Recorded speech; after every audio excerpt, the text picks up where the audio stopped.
지난주에 했던 부분들도 한번 잠깐 살펴보도록 하겠습니다. 우리 지난주에 이제 이사야서, 미가서 다음에 이제 이사야서를 이제 살펴봤는데요. 1장에서 5장까지 한번 살펴봤습니다. 문제를 우리 한번 보시고요. 우리 영상으로 보시는 분들은 카톡에 제가 올려드렸으니까 참고하시면 좋겠습니다. 첫 번째 문제 보면 이사야 선지자 이름의 뜻은 무엇인가요? 이사야란 이름의 뜻은 여호와는 구원이시다. 그 시대, 좀 이따 왕들이 나오겠지만 요담, 아하스, 이스기야 왕들 시대에 하나님을 구원자로 또는 하나님을 신으로 믿는 사람이 많지 않았다는 거죠. 그래서 내가 구원자다. 여호와, 이 하나님의 이름이 여호와거든요. 여호와. 여호와가 진짜 신이고 진짜 구원자다 하는 사명을 감당하는 사람이 이사야라는 뜻입니다. 그래서 여호와가 구원이시다. 이게 이사야 선지자 이름의 뜻입니다. 그 다음에 두 번째는 이사야는 크게 두 부분으로, 이사야서는 크게 두 부분으로 나눠주는데요. 일단 이사야서는 양이 많죠. 66장이나 되다 보니까 성도들이 읽기에 부담스러워 하는데 내용을 알면 그렇게 어렵지 않습니다.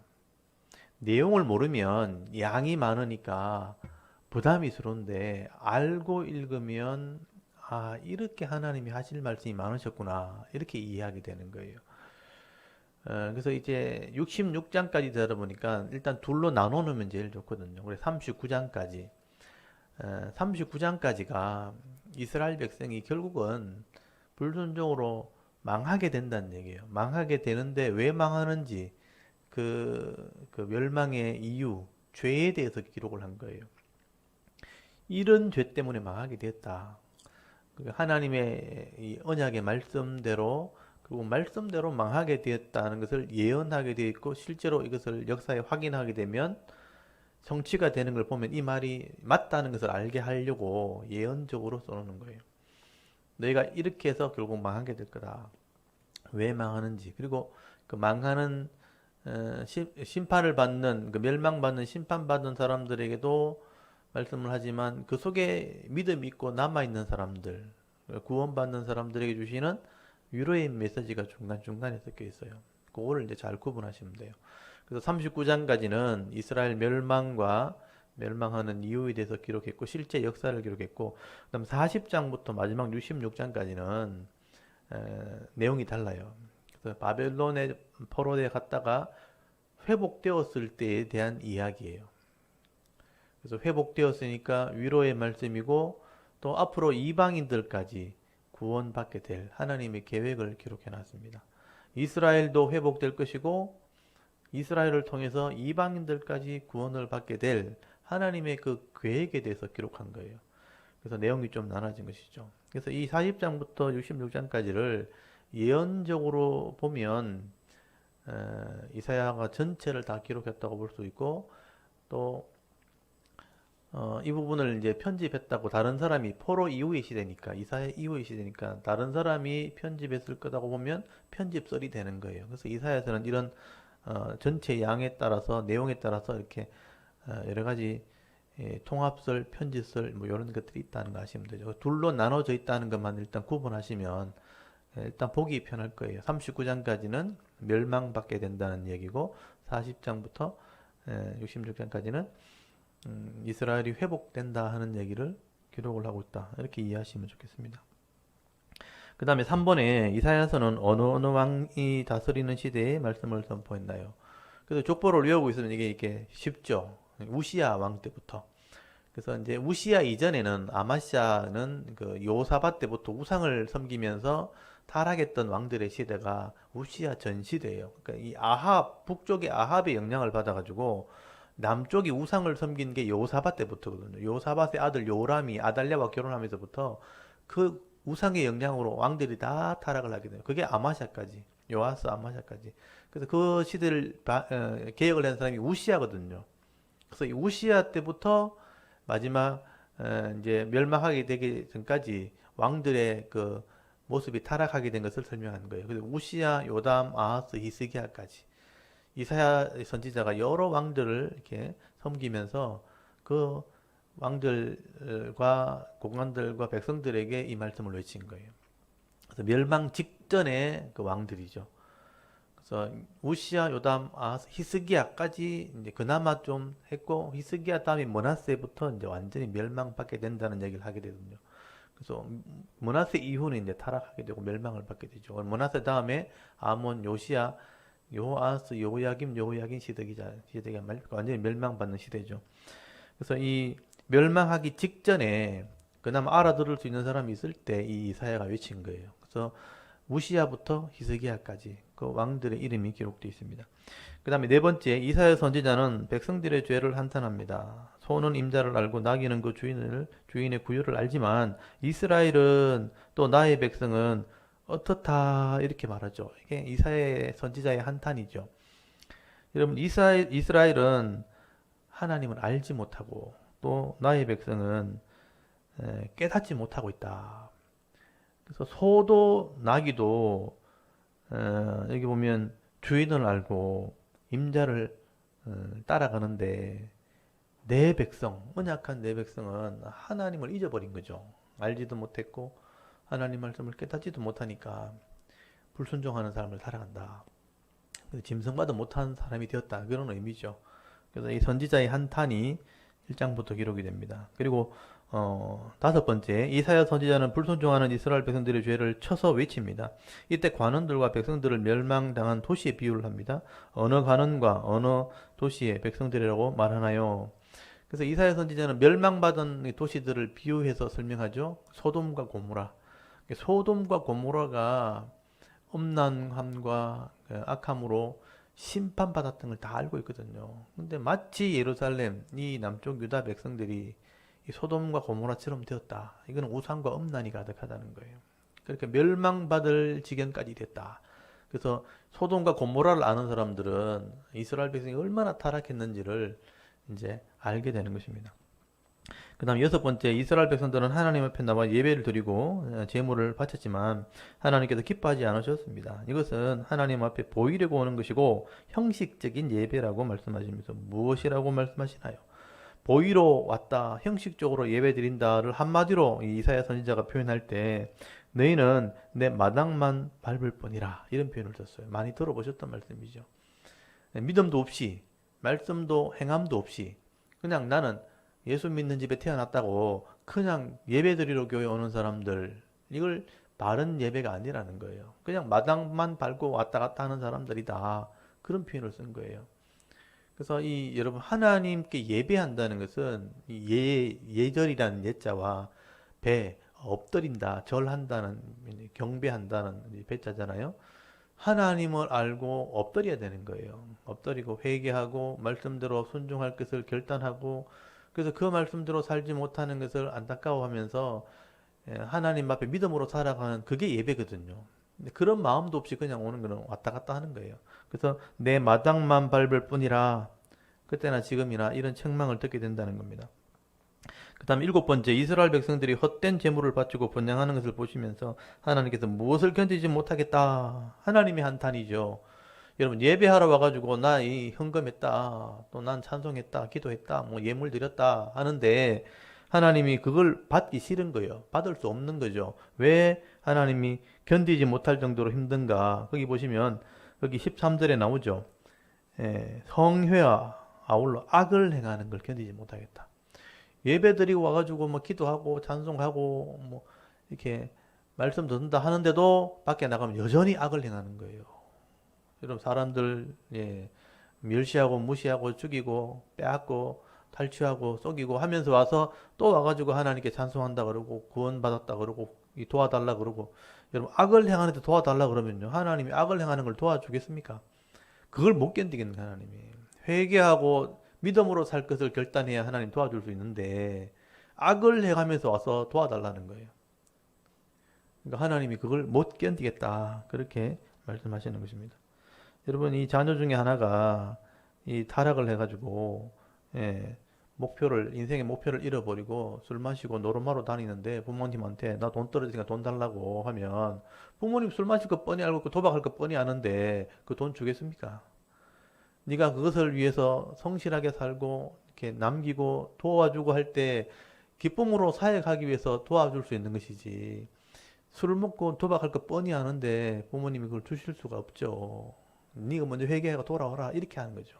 이스라엘 백성이 그런 거예요. 예배하러 왔으면 잘못된 것을 회개하고 믿음으로 결단하러 온 건데 그렇게 하지 않고 악을 행하면서 성회 예배에 와서 악을 행하는 것을 하니까 내가 못 견디겠다 이런 표현을 쓰는 거예요. 그렇게 하지 말라는 거죠. 그 다음에 여덟 번째, 하나님께서는 이스라엘 백성들에게 변론하자고 말씀하시면서 그들의 죄가 주홍같이 또 진홍같이 붉을지라도 회개한다면 무엇같이 만들어 주시겠다 이렇게 하나님께서 약속하시면서 말씀하시죠. 거기 보면 너희 죄가 진홍같이 피와 같이 붉을지라도 회개하면 그러니까 흰 양털 같이 또는 흰 눈 같이 내가 희게 해주겠다, 해결해주겠다, 용서해주겠다, 회복을 시켜주겠다라고 말씀하시죠. 이거는 구약의 율법이 약속이 되어 있기 때문에 그런 거예요.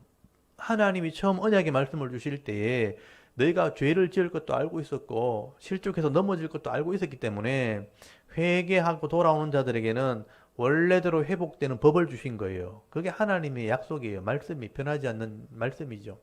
하나님 법이죠. 이 법대로 회개하면 내가 용서하도록 긍휼을 베풀어 주겠다. 이게 하나님의 공이다. 그걸 알아들어야 되는 거예요. 이게 하나님의 마음이기도 하고 하나님의 법이기도 한 겁니다. 그래서 우리가 회개하는 이유는요. 하나님의 긍휼이 근본이지만 법에 그렇게 약속이 되어 있기 때문이에요. 그것 때문에 우리가 법대로 회개하면 법대로 법을 받도록 되어 있는 겁니다. 회개는 절대로 내가 굴복하는 게 아닙니다. 부끄러운 것도 아니고 말씀대로 믿음으로 나오는 게 회개입니다. 그래서 하나님 그걸 요구하시는데 그래서 여기 15절, 19절, 20절에 보면 이 말씀을 순종하면 다시 양식을 먹겠지만 거절하고 불순종하면 내가 이 말씀대로 심판할 수밖에 없다. 이게 하나님의 공이다 하고 말씀하시게 되는 겁니다. 그래서 여러분 알아듣는 믿음이 필요하다는 것이죠. 그 다음에 9번에 보면 신실했던 성읍이 어찌하여 창기가 되었고 정의가 거기에 충만하였고 공의가 그 가운데 거하였더니 이제는 무엇뿐이로다 살인자들 뿐이다. 원래 공의를 행하고 정의를 행한다는 것은 율법, 말씀을 행하면 이웃을 사랑해야 되고 가난한 자를 긍휼을 베풀어야 되고 하나님의 은혜를 드러내는 게 공의와 정의거든요. 근데 그게 가득했던 예루살렘이 이제는 사람들을 무시하고 멸시하고 죽이는 것밖에 없어요. 그러니까 사람들을 사랑하지 않는 거죠. 율법대로 사랑하지 않으니까 결국은 살인자들이라고 표현해요. 살인자들, 사람을 죽이는 자들이라. 그래서 여러분 하나님 말씀이 시행되어지면 사람이 존중을 받는 사회가 됩니다. 근데 하나님 말씀이 시행되지 않으면 사람이 무시를 당하는 시대가 되죠. 지금 미국에도 그렇고 우리나라도 그렇고 다 사람들이 인종차별이라든지 이게 다 사람 무시하는 거잖아요. 무시하게 되니까 그거를 이렇게 지키기 위해서 또 폭력을 사용하게 되고 이런 일이 계속 일어나죠. 공의가 시행되지 않으면 사람을 죽입니다. 그게 이때까지 해왔던 인류 역사라고 보시면 돼요. 오늘 이 시대도 이 말씀이 변함없기 때문에 공의와 정의를 행할 때 하나님의 은혜와 긍휼이 다시 회복될 수 있는 거예요. 그래서 이 말씀을 기억해라 하는 것입니다. 그래서 그 당시에 이스라엘 백성들, 예루살렘에는 공의와 정의로 시작했던 백성들이 이제는 서로 무시하는 사람을 죽이는 살인자들밖에 없게 되었다. 그렇게 말씀합니다. 그래서 심판을 받게 되는 겁니다. 여기 11번째는 하나님께서 10번째죠. 10번째 보면 예루살렘이 타락했지만 말일에는 마지막 날에는 이방인들이 구원을 받을 것을 말씀하면서 율법이 어디에서부터 나올 것이요 여호와의 말씀이 어디에서부터 나올 것이라. 이건 예언적인 말씀이죠. 이스라엘이 이렇게 타락을 했지만 내가 심판하고 고쳐가지고 이 이스라엘을 통해서 내가 이방인을 구원할 계획을 가지고 있다는 걸 지금 말씀하시는 거죠. 그래서 이제 시온에서 여호와의 율법이 나오게 될 것이고 여호와의 말씀이 예루살렘에서부터 나오게 될 거다. 그래서 신약 교회가 예루살렘에서부터 시작되잖아요. 예수님이 예루살렘에 오셔가지고 말씀을 가르치시고 거기서 구원을 완성하시고 그 회개한 자들에게 하나님의 나라 에클레시아 교회를 세우시고 그 예루살렘에서부터 율법이 또 복음이 이방인과 땅끝으로 증가하게 되죠. 그것을 미리 말씀하신 것이죠. 지금 예루살렘이 이렇게 역사 가운데 타락한 상태지만 내가 이렇게 할 거다 하고 미리 하나님 계획을 말씀하신 거예요. 그리고 11번째, 하나님께서 주의 백성 야곱 족속을 버리신 이유는 그들에게 무엇이 가득하게 되었다. 그 당시에 이스라엘 백성들에게 예루살렘의 동방의 풍습, 이 동방의 풍속이 뭐냐면 우상이거든요. 우상이 가득하게 되었고 블레셋 사람들처럼 뭐를 쳤다. 아니, 점을 쳐요. 점을 치러 다녔다. 그리고 이방인과 더불어 손을 잡아 언약을 하였다. 그렇게 말씀하죠. 그러니까 이스라엘 백성들이 하나님을 제대로 믿고 섬겨야 되는데 말씀을 안 가르치니까 시대가 지나니까 시간이 지나면 결국 세상의 풍조를 따라간다는 거예요. 그게 동방풍속. 오늘 우리나라 같은 경우는 하나님 말씀을 제대로 안 가르치면 세상의 문화를 따라가게 되어 있습니다. 그래서 음란을 따라가게 되어 있고 또 폭력을 따라가게 되어 있고 범죄를 따라가게 되는 것이죠. 그래서 이제 세상의 풍조를 따라가다 보면 결국은 이스라엘 백성들이 죄를 돌이키지 않게 되니까 심판을 받게 될 수밖에 없는 것이죠. 그 다음에 12번, 12번째, 예루살렘이 멸망하였고 유다가 엎드러졌으면 그들의 뭐가 여호와를 거역하게 하여 그의 영광의 눈을 폼하게 하였다. 언어와 행위, 언어와 행동이 다 변화되었다. 그러니까 말과 행위죠. 말이라는 것은 마음에서부터 나오는 거잖아요. 그러니까 마음이 이미 타락한 것이죠. 하나님 말씀으로 마음이 채워지지 않았으니까 악한 말을 한다는 거예요. 하나님 대적하는 말을 하는 거죠. 그래서 서로 존중 여기는 말을 하지 않는 거죠. 나중에 신약에 가보시면요. 말에 대한 얘기가 굉장히 많아요. 성령으로 우리가 거듭났다면 그 마음이 변하니까 말이 변하는 거죠. 그래서 악한 말 또는 부정한 말, 거짓말 이런 게 하는 게 아니고 선한 말, 덕을 세우는 말, 은혜를 끼치는 말, 감사의 말을 하게 된다. 그래서 이제 이 마음이 변화되어지면 이제 말이 변화되고 말과 행동이 바뀌게 되는 겁니다. 이게 이제 삶이죠, 삶. 그리고 하나님 말씀이 머릿속에 있는 사람과 또 죄악이 내 머릿속에 있는 사람은 다르다는 거죠. 말과 행동이 다르다.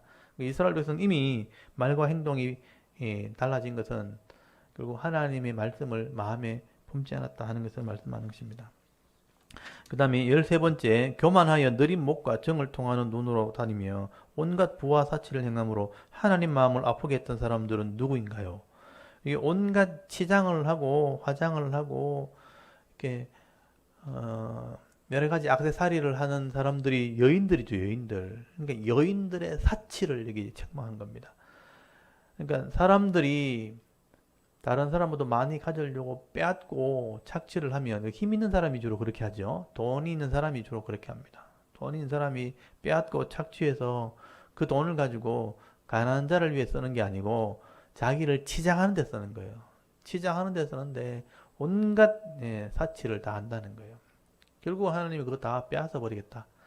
나중에 머리털도 다 뽑아버리고 얼굴도 화장할 필요도 없이 그냥 숯덩이처럼 검게 만들어버리고 그 돈을 벌어주는 남편들도 하나님이 전쟁에 보내 다 죽여버리고 결국은 먹고 살기 힘들어가지고 남자 한 사람 보면 7 여인이 달려가가지고 내가 과부를 면하게 좀 해달라고 할 그렇게 될 지경이 올 거다 하면서 온갖 하나님이 주신 것을 가지고 사치할 때 이런 심판이 임할 것을 말씀하게 되죠. 그래서 이 우리나라가 가난하고 어려울 때는 그렇지 않았는데 지금 얼마나 잘 살게 되어가지고 너무 지나치게 사치하고 있다는 것도 여러분 잘 보셔야 돼요. 우리가 이렇게 먹고 살 만큼만 있으면 그렇게 불편하지 않는데 그 이상을 가지게 되니까 이제는 사치하게 됩니다. 그래서 특히 남자도 그렇고 여자도 그렇고 여자들이 좀 더 많이 사치하죠. 저는 이제 명품 가방 이런 거 보면요, 와 기절하겠어요. 가격이 차 한 대 가격이요. 아 그걸 들고 다니고 막 이렇게 한두 개도 아니고 여러 개 들고 다니면서 봤어요. 옷 하나 입는데도 막 가격이 엄청나고 굳이 그렇게 할 필요 있나? 그 저녁에 씻어버릴 그 화장을 하는데도 화장품 가격이 얼마나 비싼지요. 그 아침에 발라놓고 저녁에 씻을 거잖아요. 근데 그렇게 비싼 걸 그렇게 또 얼굴에 바르고 뭐 발라도 별 표시도 안 나던데 이렇게 그게 사치잖아 사실은요. 우리 어릴 때 우리 가난할 때 우리 어머니들 할머니들 생각해 보면요 화장품 왜 있어요? 그냥 사무실에 이렇게 밥 먹는 것만 해도 감사했던 데거든요. 근데 그렇게 생각해 보면 우리가 너무 지금 사치하는 거죠. 그걸 잘 관리할 필요가 있는 거죠.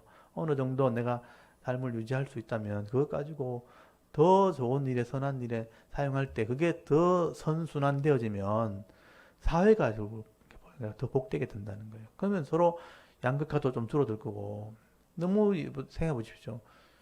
너무 가진 사람들이 가격을 자꾸 올리게 되면 사치하는 가격을 자꾸 올리게 되면 그걸 누리지 못하는 사람들은 더 위축되고 더 어려워지니까 이 체제를 바꿔야 되겠다는 생각을 하게 되는 거예요. 그래서 이제 반대 세력들이 일어나고 나라가 이제 반란을 하게 되는 이런 일들이 일어나게 되거든요.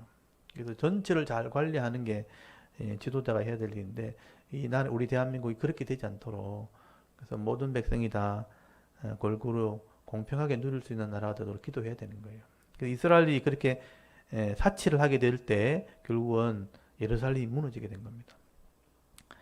그리고 14번째 이사야 선지자는 2장 3장까지 남쪽 유다의 죄를 지적하면서 크게 세 가지를 지적합니다. 이 세 가지 죄는 무엇인가요? 그래서 이사야서 2장 3장을 이렇게 자세히 읽어보면 세 가지가 이렇게 딱 드러나요. 남자들의 교만하기 때문에 우상을 만드는 거예요. 여러분, 교만하니까 하나님보다 자기가 더 높아지려고 하니까 사람이 신을 만드는 거예요.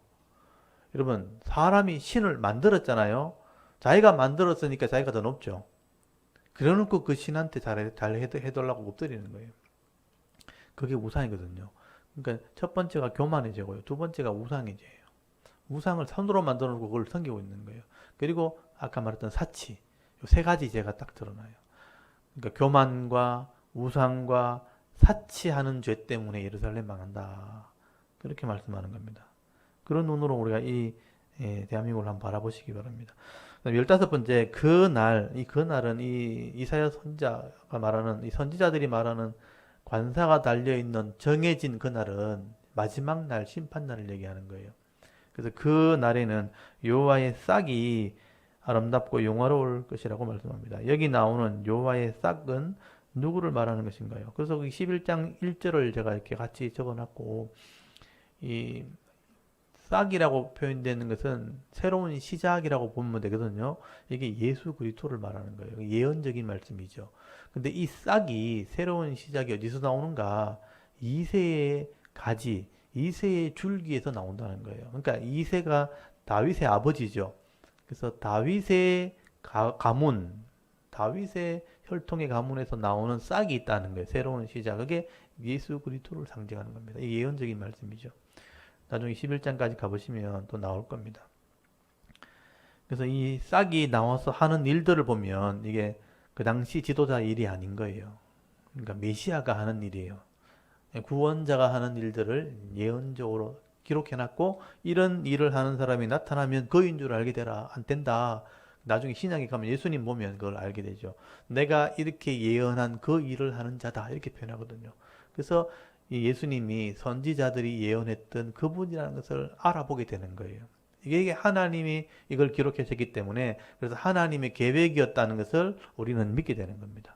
그래서 이 선지자 예언들이 결국 예수 그리스도를 메시아로 예언을 하고 있다. 그렇게 보시면 됩니다. 그래서 이사야에서는 이렇게 메시아 예언이 많이 나온다는 것, 그것도 기억하시면 좋겠습니다.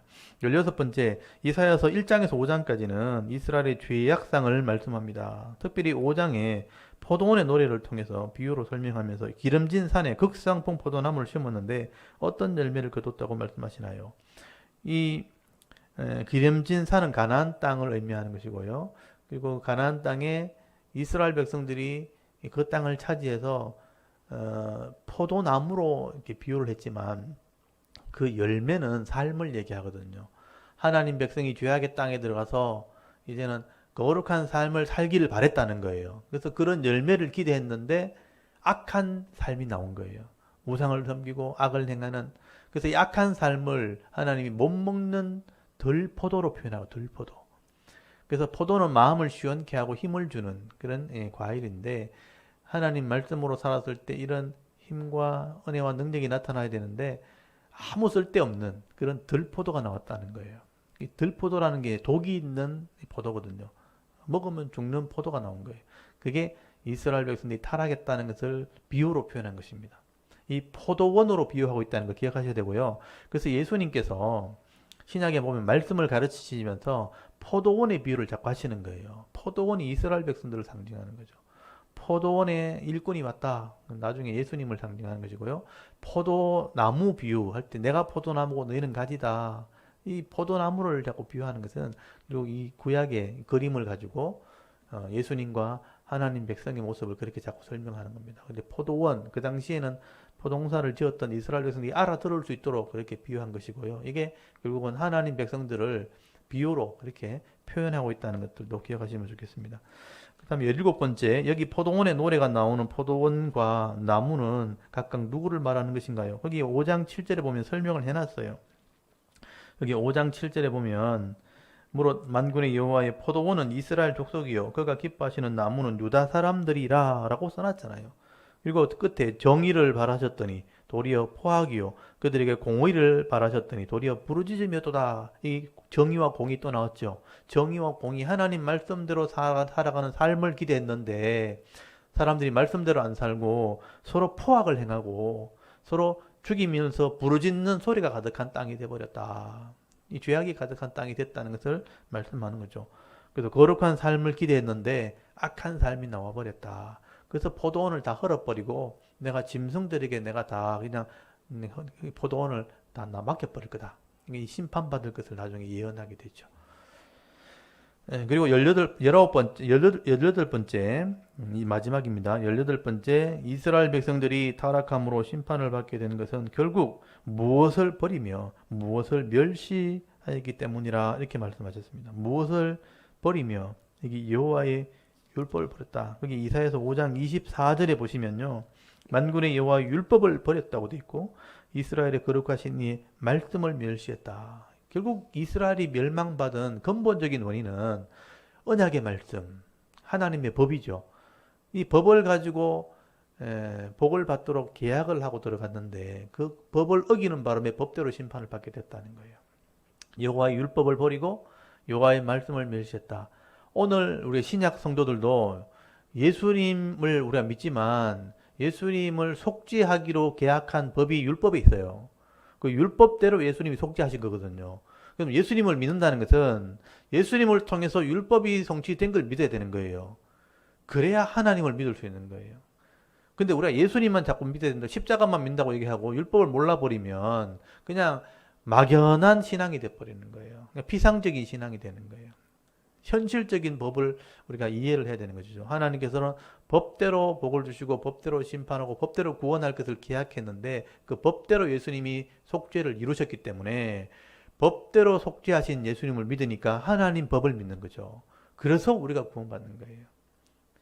그래서 우리가 이걸 이해를 잘 못하기 때문에 오늘도 말씀을 자꾸 무시하는 거죠. 그래서 말씀을 안 배우고 여기 보면 말씀을 버려버리고 말씀을 무시하니까 우리도 예수 믿는다는 인식만 있지 실제 복은 못 받고 실제 삶은 안 나타나잖아요. 그러니까 하나님 보실 때는 진짜 구원받은 백성이 많지 않은 거죠, 사실은요. 근데 우리가 그걸 인식을 해야 돼요. 그래서 교회라는 것은 구원받은 사람이 모이는 모임이 돼야 되는데 그냥 교회를 이렇게 지어놓고 다 와서 믿으라 해놓고 제대로 안 믿으면요 교회로서 역할을 못할 수도 있어요. 그걸 기억해야 되는 거죠. 그래서 하나님의 율법을 버리면 안 되고 하나님의 말씀을 무시하면 안 되는 거예요. 그래서 잘 배우셔야 되고 바로 배우셔서 바른 믿음으로 이 땅에 주어진 이 인생이란 짧은 기간 동안 바른 복을 받고 살아가는 게 우리 사명이 돼야 되는 거예요. 근데 그걸 제대로 안 배우면요 시간이 쫓기고 환경이 쫓겨가지고 시간 다 허비하게 되는 거죠. 말씀대로 살면 내게 주어진 이런 환경이나 시간 속에서 더 잘 살게 되어지는데 말씀을 안 배우면 쫓겨다니다가 인생 다 보내는 겁니다. 인생을 허비하게 되는 거예요. 그래서 어느 게 더 중요한가? 어려서부터 말씀을 배우는 게 더 중요한 거예요. 바로 알고 그리고 세상에 필요한 지식도 배우고 지혜도 배워가지고 그것을 잘 활용할 수 있도록 살아가는 게 그게 성도가 돼야 되는 겁니다. 그래서 우리가 이 말씀들을 좀 이렇게 복잡하고 어려 보이지만 잘 듣고 배우시면 이게 삶의 지혜가 되고 이게 사실은 우리의 복이 된다는 것을 여러분 기억하시면 좋겠습니다. 지난주 여기까지 5장까지 살펴봤고요. 그리고 족보 이야기, 족보는 이게 성경을 이해하는 굉장히 중요한 뼈대 같은 거기 때문에 이 구원의 역사는 이 족보를 통해서 이루어졌고 그 족보 속에 이런 이스라엘 역사가 다 이렇게 연결되어 있는 거죠. 그래서 족보를 다 머릿속에 기억하면 하나님의 구원의 역사가 어떻게 진행되었고 어떻게 예수님이 오셨고 우리가 어떻게 하나님을 믿어야 될지도 알게 되는 거예요. 그래서 간단한 거지만 굉장히 중요한 겁니다. 그래서 아담의 10대 손부터 먼저 홍수 심판 있기 전에 이런 믿음의 사람이 있었다. 그래서 아담의 10대 손 이름을 한번 기억해 볼까요? 아담 다음에는 셋 다음에는 에노스 다음에는 게난 다음 마할랄 다음에 야렛 다음에는 에녹 다음에 무두셀라 다음에는 라멕 다음에는 노아. 이렇게 해서 홍수 심판이 일어난 거예요. 이 사람들을 통해서 구원의 역사가 이어오다가 가인의 후손, 죄인들과 섞이는 바람에 죄악이 관영하는 땅이 됐고 결국 한번 심판받는 땅이 되었다 하는 게 인류 역사죠. 노아 심판 이후에 하나님의 구원 역사가 이어져야 되기 때문에 셈, 함, 야벳 중에 셈이 믿음의 후손으로 들어가고요. 함이 죄악의 후손으로 남게 됩니다. 함을 통해서 애굽과 가나안이 나온 거예요. 그래서 죄악이 가능할 때 그 셈의 아들이 그 함의 땅, 가나안의 땅, 또 그 애굽과 거기 그 팔레스틴, 그러니까 가나안이죠. 가나안. 애굽과 가나안이 함의 아들입니다. 그 땅에 들어가서 하나님 나라를 이루는 것이 하나님의 계획이었죠.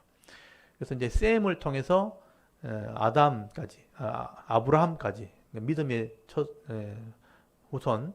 그래서 아브라함까지 10대 손이거든요. 셈부터 아브라함까지 10대 손이 창세기 10장에 기록되어 있습니다. 그래서 셈 아들은 아르박삿은 셀라, 그 다음에 에벨, 벨렉, 루, 수룩, 나올, 데라, 아브라함까지 믿음의 후손을 이어오고 아브라함이 처음 하나님 나라의 언약을 한 사람이죠. 내가 땅과 자손을 주겠다, 나라를 주겠다 하고 믿었던 사람이 아브라함이에요.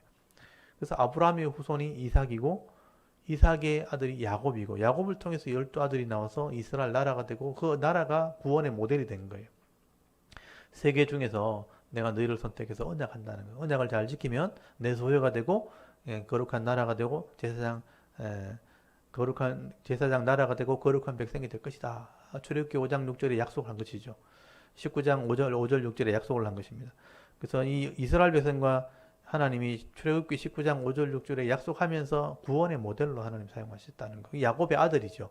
그 12아들 중에서는 이제 회개한 아들 유다가 족보에 들어갑니다. 그래서 유다의 후손으로부터 다윗까지. 그래서 유다의 아들이 베레스가 나와요. 베레스는 헤스론, 람, 아미나답, 나손, 살몬, 보아스, 오벳, 이세, 그 다음에 다윗이 태어나고 나라를 이루고 실제 나라가 완성되면서 예수님의 나라를 모델이 된 것이죠. 그래서 이 다윗의 나라와 하나님이 언약을 맺게 된 겁니다. 너의 나라를 통해서 하나님 나라가 이루어지게 될 것이다. 그래서 사무엘하 7장에 그런 언약이 나옵니다. 그래서 다윗의 아들이 솔로몬이고요. 솔로몬 때 이제 선교 역할을 하게 되는데 솔로몬이 이제 우상을 섬기는 바람에 나라가 둘로 나눠지게 되죠. 징계를 받게 된 겁니다. 그래서 10지파가 북쪽을 차지하고 2지파가 남쪽을 이제 차지하게 될 때 10지파 물질을 가진 나라가 망하게 되는 것을 보여줘요. 그래서 하나님 나라는 물질이나 그런 힘으로 되는 게 아니란 뜻이에요. 그래서 여로보암부터 호세아까지 19명의 왕이 서로 그 물질 권력 차지하려고 하다가 망하게 된 거예요. 그래서 이제 여로보암, 나답, 그 다음에 반역이 일어나죠. 바하사, 엘라, 또 반역, 시므리를 반역한 사람이 오므리 아들이 아합인데 이때 우상을 섬기면서 심판을 받게 되죠. 그래서 아합의 아들 아하시아가 난간을 떨어져 병들어 죽고 요람이 예후에게 화살을 맞아 죽습니다. 그리고 예후가 반역을 해서 다 죽이고 다시 왕조를 세웠지만 물질 때문에 타락하죠. 그래서 이 예후의 아들이 요아스, 여로보암 밑에 스가랴. 그래서 네 왕이 타락할 때 그렇게 아모스와 호세가 외쳐도 회개하지 않았죠. 그래서 심판을 받게 되고 또 반역이 일어나죠. 그래서 이 살룸이 반역하고요. 그 다음에 머나헴이 반역하고 버가이아 아들을 낳았는데 베가가 반역하고 그 다음에 호세아가 반역하고 나중에 아수르가 와서 그 땅을 심판하게 될 때 멸망받게 되죠. BC 722년에 포로로 다 잡혀가 버리고 아수르 사람이 사마리아를 차지해서 지금은 사마리아 땅은 이방인들이 가득 차 있습니다. 그 왕궁은 폐허가 되어 있고요. 그래서 아직까지 거기는 이제 무너진 폐허로 남아 있습니다. 결국은 북쪽 이스라엘은 결국은 힘을 가졌지만 열지파를 가졌지만 결국은 우상과 물질 때문에 망했다. 그 다음에 남쪽이 솔로몬의 아들 로보암, 그 다음에 아비암, 아사 때 한번 개혁했는데 나중에 타락하고요. 요사밧 때 두 번째 개혁했는데 나중에 우상을 섬기는 딸을 데려와서 결혼하는 바람에 며느리를 삼는 바람에 아들이 타락하게 되죠. 그래서 이 첫 번째 아들 요람은 창자가 흘러나와 죽어버리고요. 그 다음에 두 번째 이 아하시아는 예후에게 칼에 맞아 죽어버리고 아달랴가 자기 손자 다 죽여버리고 요아스가 살아나와 왕이 되는데 나중에 우상을 섬기다가 부하에 대해 죽임을 당하고 그다음 아들 아마샤도 또 우상을 섬기다가 자기 부하한테 비참하게 죽임을 당합니다. 그 나라를 개혁한 사람이 우시아예요. 우시아가 이제 후반전이죠. 아까 이사야에 나왔던 우시아. 근데 우시아가 잘 했는데 솔로몬의 나라를 다시 다 회복했는데 이 우시아가 나중에 교만해서 문둥병으로 죽어요. 그래서 요담이 왕이 되어서 좀 선한 일을 했지만 허지부지. 그 다음에 악한 왕 아하스가 나온 거예요. 아하스가 나오는 바람에 성전이 완전히 우상의 재단이 돼버렸죠. 성전을 타락시키고 하나님 마음을 아프게 하고. 그 다음에 아하스 다음에 히스기야가 마지막으로 이제 개혁을 한 거죠. 개혁을 해서 잘 하려고 했는데 나중에 15년 더 사는 바람에 교만해서 타락을 하게 됩니다. 그리고 므낫세가 나라를 완전히 망쳐버렸죠. 이 므낫세 때문에 결국은 남쪽 유다도 망하게 되었다고 되어 있습니다. 그래서 아몬도 허지부지. 요시아가 망하게 되기 전에 일꾼이 필요하니까 일꾼을 키운다고 잠시 개혁을 해요. 한 13년 정도. 요시아가 개혁을 하고 난 뒤에 허무하게 죽고 그 다음에 이제 완전히 망해버리죠. 요아스는 애굽에 포로되어 잡혀가 왕이 죽어버리고 그 다음에 여호야김은 바벨론 1차 포로, 여호야긴은 바벨론 2차 포로, 마지막 시드기야가 3차 포로되어 잡혀가면서 예루살렘이 멸망을 받게 되죠. 그리고 바벨론 포로 가서 돌아와서 그나마 다시 예수님까지 믿음을 이어가는 하나님의 계획이 이어지는 그것을 이제 마지막에 성경이 기록을 하게 됩니다. 그래서 오늘 이 선지자를 통해서는 이제 시드기야 멸망받는 것까지 오늘 보게 될 겁니다. 이제 앞으로도 보게 될 건데 오늘 이사야서는 그 과정 중에 있게 되는 거예요. 그래서 이런 왕들의 역사 속에 이런 이 족보의 흐름 속에 지금 이사야 선지자는 어느 시대가 있었던가가 이제 이사야서 1장 1절에 기록되어 있다고 말씀을 드렸죠. 그래서 우리 오늘 6장부터 해야 되지만 1장 1절부터 다시 한번 보시면 그 왕들 이름을 한번 보시라고 족보를 기억하시는 분들은 왕들 보면 딱 알죠. 이사야서 1장 1절 보시면 유다 왕 우시야, 그 다음에 요담, 아하스, 악한 왕이죠. 그 다음에 히스기야, 마지막 네 번째 기억했던 사람이죠. 이 시대에 아모스의 아들 이사야가 유다와 예루살렘에 관하여 본 계시, 열어서 보여준 말씀, 앞으로 어떻게 될 건지 하나님이 말씀을 보여주신 거예요. 그 말씀 가지고 외친 거예요. 그게 이사야서다. 그 시대 사람들에게는요, 하나님의 계획을 좀 알아라 하는 그런 메시지가 있는 겁니다. 그래서 오늘 5장까지, 아까 1장부터 5장까지는 이스라엘의 그 죄에 대한 지적들, 이걸 이제 5장까지 설명했다면, 이제 6장 오늘부터 좀 진도를 할게요. 오늘부터 6장을 보는데, 여러분 6장 1절 한번 펴보십시오. 6장 위에다가 하나 써놓으세요. 6장에서 12장까지가 한 단락이에요. 그래서 5장까지는 죄에 대해서, 6장에서부터 12장까지는 여기 이사야의 소명이 6장이에요. 이사야가 왜 부름받게 되었는가? 여기 하나님 마음이 있어요. 하나님이 이사야를 왜 불렀는가? 이미 이스라엘은 망하게 되었다는 것을 얘기하는 거예요. 그래서 너를 일꾼으로 불렀다는 거예요. 망했다는 것 좀 전해라 이거예요. 보통 선지자를 부름받을 때 회개시키려고 돌아오게 하려고 부르거든요. 근데 이사야는 망하는 것을 전하러 간 거예요. 이미 끝났다는 거예요. 그걸 전하러 간 게 6장의 내용이에요. 그 다음에 7장부터 12장까지 내용은 주로 간략하게 얘기하면 메시아에 대한 예언이에요. 예루살렘은 망하지만 내가 메시아를 통해서 이런 계획을 가지고 있다는 얘기를 하게 돼요. 그래서 이제 이 6장부터 12장까지는 메시아 예언이 나옵니다. 그 안에는 결국 이제 이스라엘이 심판받게 되는 이유도 설명이 되어 있지만 크게 보면 이사야의 소명과 메시아 예언 이렇게 써놓으시면 돼요. 그래서 6장부터 12장까지 내용을 오늘 한번 보도록 하겠습니다. 그래서 6장에 보면 이사야가 부름받는 장면, 요걸 이제 소명이라 그래요. 부름받는 명령, 예, 하나님이 이스라엘을 어떻게 불렀는가 하는 얘기예요. 그래서 6장 1절에 보니까 우시야 왕이 죽던 해라고 돼 있어요. 여러분 우시야가 문둥병 걸려 죽은 사람이잖아요. 그러니까 우시야 때 나라를 다 회복했어요.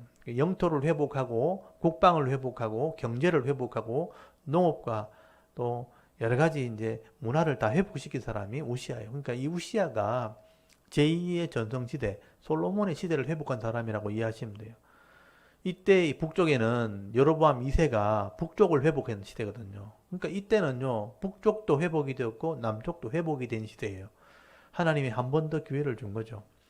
근데 이 우시아가 나중에 너무 이제 잘 되다 보니 교만해져 가지고 제사장의 일을 탐을 내다가 분향하러 성소에 들어가겠다는 거예요. 그거는 하나님 말씀에 어긴 있는 것도 아니고 어긴 거거든요.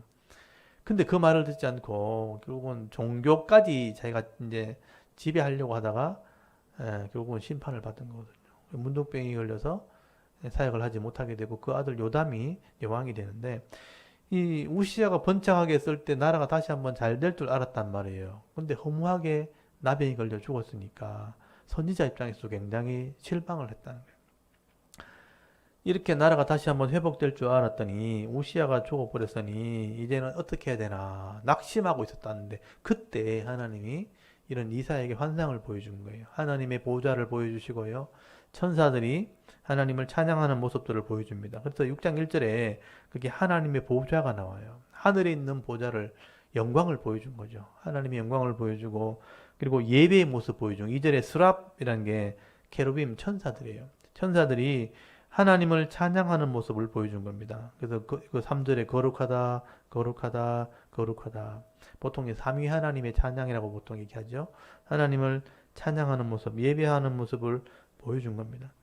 그때 이사야가 내가 죄인의 몸으로서 거룩한 하나님을 봤으니 내가 죽게 되었구나.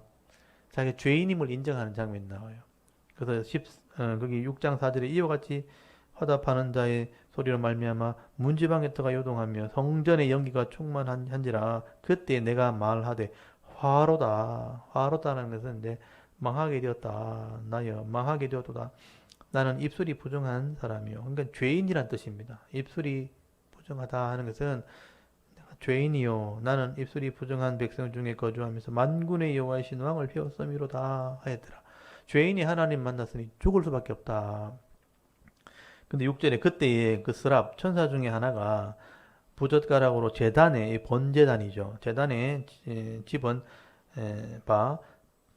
핀 숯을 손에 가지고 내게로 날아와서 그러니까 제단 불이죠. 제단 번제단이 그러니까 성소나 성전을 보면 번제단이 먼저 아시죠? 제물을 불태우는 곳입니다. 근데 번제단에 이 불을 가지고 분향을 했고요. 이 번제단은 죄를 속한다는 의미가 있는 거예요. 죄물을 속죄 죄값을 지불하기 위해서 속죄 제물을 번제단에 올리고 불태워버리면 죄가 없어지죠. 속죄를 상징하는 게 번제단이에요. 나중에 예수 그리스도의 십자가를 상징하죠. 그래서 번제단은 노수로 만들게 되어 있는 겁니다. 그래서 이 번제단의 이 불을 가지고 숯불을 가지고 입술을 이렇게 태웠다 이런 표현 나와요. 이게 뭐냐면 죄를 용서했다라는 의미가 되는 거죠. 그래서 여기 7절에 그것을 이 번제단의 불을 가지고 내 입술에 대며 이르되 보라 이것이 네 입에 닿았으니 네 죄악이 제하여졌고 네 죄가 사하여졌느니라 라고 돼 있죠. 그러니까 이 얘기는 뭐냐면 이사야가 회개했다는 걸 의미하는 거죠. 이 범죄함을 회개하게 되고 하나님께 속죄하게 되어질 때에 하나님이 번제단을 통해서 죄를 사하신다, 속죄하신다라는 것을 의미하는 거예요. 회개하게 되어질 때에 하나님의 일꾼이 되었다는 겁니다. 그래서 어떻게 부름받았는가? 8절에 보면 내가 또 주의 목소리를 들어보니까 주께서 이르시되 내가 누구를 보내며 누가 우리를 위해 갈고 하니 그때 내가 이르되 내가 여기 있나이다 나를 보내소서라고 이렇게 했다는 거예요. 내가 백성들에게 알릴 말이 소식이 있는데 내 백성에게 전할 말이 있는데 내가 누구를 보내면 좋겠나? 일꾼이 없다는 거죠. 하나님을 아는 사람도 없고 하나님 앞에 헌신한 사람도 없고 누구를 보내면 좋겠냐 할 때 이사야가 헌신한 거죠. 하나님 내가 가겠습니다. 내가 말을 전달하겠습니다. 하니까 그 9절에 하나님 전할 말을 줬다는 거예요. 여호와께서 이르시되 가서 이 백성에게 이르기를 내가 듣기는 들어도 깨닫지 못할 것이요 보기는 보아도 알지 못하리라 하여 이 백성의 마음을 둔하게 하며 그들의 귀가 막히고 그들의 눈이 감기게 하라. 염려하건대 그들이 눈으로 보고 귀로 듣고 마음으로 깨닫고 다시 돌아와 고침을 받을까 하노라. 이렇게 말했다는 거예요. 이 얘기를 이렇게 잘 들어보면 눈이 감기고 귀가 이렇게 다치고 또 마음이 둔하여져서 하나님 말씀 알아듣지 못하게 해서 망하게 되게 해라 이 말이거든요. 이 얘기는 뭐냐면 이미 심판이 임하게 되었다. 이스라엘 백성이 이제까지 돌아오라고 선지자를 수없이 보냈기 때문에 그 기회를 지금 다 사용했다. 내가 심판하기로 결정했다는 거죠. 이미 죄가 드러났고 돌아올 사람이 아무도 없어요. 그러면 심판하기로 딱 결정했어요. 그 죄를 딱 이제 형을 딱 내린 거예요. 그러면 형이 내렸으면 집행을 해야 되는 거죠. 집행만 남았는데 그 사람들이 돌아오면 안 되잖아요. 그래서 못 듣게 해라 하는 것은 망한다는 것을 알려주라는 얘기예요. 너희들이 이제 망하게 되었다는 것을 알려주라. 그러니까 이사야 선지자가 보통 선지자는 돌아오라고 외쳐야 되는데 왜 하나님 망하라고 외칩니까? 내가 언제까지 이 말을 전해야 됩니까? 하고 물어본 거예요. 11절에 보면 내가 이르되 주여 어느 때까지니까 하였더니 주께서 대답하시되 성읍들은 황폐하여 주민이 없으며 가옥들에는 사람이 없고 이 토지는 황폐하게 되며 여호와께서 사람들을 멀리 옮기셔서 이 땅 가운데 황폐한 곳이 많을 때까지니라. 쉽게 말하면 예루살렘 망할 때까지요.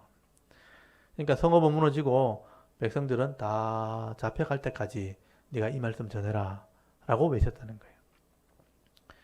그래서 이제 이 히스기야 왕 이후로 결국은 이제 히스기야 다음 므낫세잖아요. 므낫세 때부터 나라가 망했다는 얘기를 하게 되는 거죠. 그래서 이 이사야 선지자 다음 선지자가 누구냐면 예레미야 선지자입니다. 그래서 예레미야서를 읽어보면 이제는 하나님이 너희를 심판하기로 결정했다는 거예요. 그리고 빨리 잡혀가라. 잡혀가는 게 믿음이라는 거예요. 왜냐하면 하나님의 계획은 이 죄를 심판했고 잡혀가서 회개하고 돌아오게 하는 게 하나님 계획이라는 거예요. 그러면 하나님 말씀대로 하려면 믿음으로 잡혀가야 되는 거예요. 잡혀가는 사람이 믿음 있는 사람이에요. 남아있는 사람이라고 표현되어 있죠. 남은 사람, 남은 자. 그래서 이사야 때부터 그 말씀을 하신 거예요. 이사야가 그 말씀을 처음 전한 사람이 이사야예요. 그래서 이 말씀을 내가 전하라고 너를 불렀다는 거예요. 근데 13절에 보시면 그 중에 10분의 1이 아직 남아있을지라도 이것도 황폐하게 될 것이나 밤나무와 상수리 나무가 배임을 당하여도 그 거루터기는 남아있는 것 같이 거룩한 씨가 이 땅에 더 거루터기니라 하시더라. 그러니까 내가 심판을 하지만 나무로 비유하면 여기 밤나무, 상수리 나무 이렇게 두 개의 나무를 얘기하는 것은 북쪽 이스라엘이나 남쪽 유다를 말하는 거죠. 둘 다 배임을 당할 거다. 심판을 받는다. 그렇지만 둘 다 거루터기는 남아 있어요. 그 뿌리에 거루터기가 남아 있으니까 거룩한 씨다. 이 거룩이란 말은 구별된 씨, 새로운 출발이죠. 새로운 출발이 남겨져 있으니까 네가 마음 놓고 외쳐라. 그렇게 소명을 줬다는 거예요. 이게 이사야 선지자의 소명입니다. 그래서 이사야 선지자는 너희들이 망한다는 얘기를 하게 된 거예요. 지금은 내가 아무리 이제 말씀을 전해도 못 알아들을 거다. 내가 아무리 말을 전해도 내가 보지 못할 거다. 그래서 마음이 둔화해지고 미련하게 돼서 다 망하는 시대인 거예요. 그러니까 얼마나 악한 시대겠어요. 말씀을 해도 안 돌아오고 깨닫지 못하는 시대니까 더 포악하고 악한 시대가 되어서 결국은 너희는 망할 거다.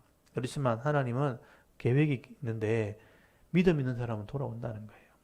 그게 하나님의 계획이고 하나님의 뜻이다. 그게 우리의 소망이다. 라고 말씀을 외치게 됩니다. 이 말씀을 이제 7장부터 끝장까지 하는 거예요. 이 중심에서 이 말씀을 들으셔야 돼요. 그래서 악한 시대의 사람들의 죄를 자꾸 얘기하는, 너희는 왜 망하는지는 알아야 되니까 이래서 망하는 거다. 이것 때문에 내가 심판받는 거다. 그렇지만 그 중에 이제 거룩한 씨가 있잖아요. 알아듣는 사람도 있다면 알아듣는 사람들은 여기서 이 땅이 회복되는 건 아니다. 그냥 잡혀가는 거다. 가서 돌아와야지 회복되는 거다.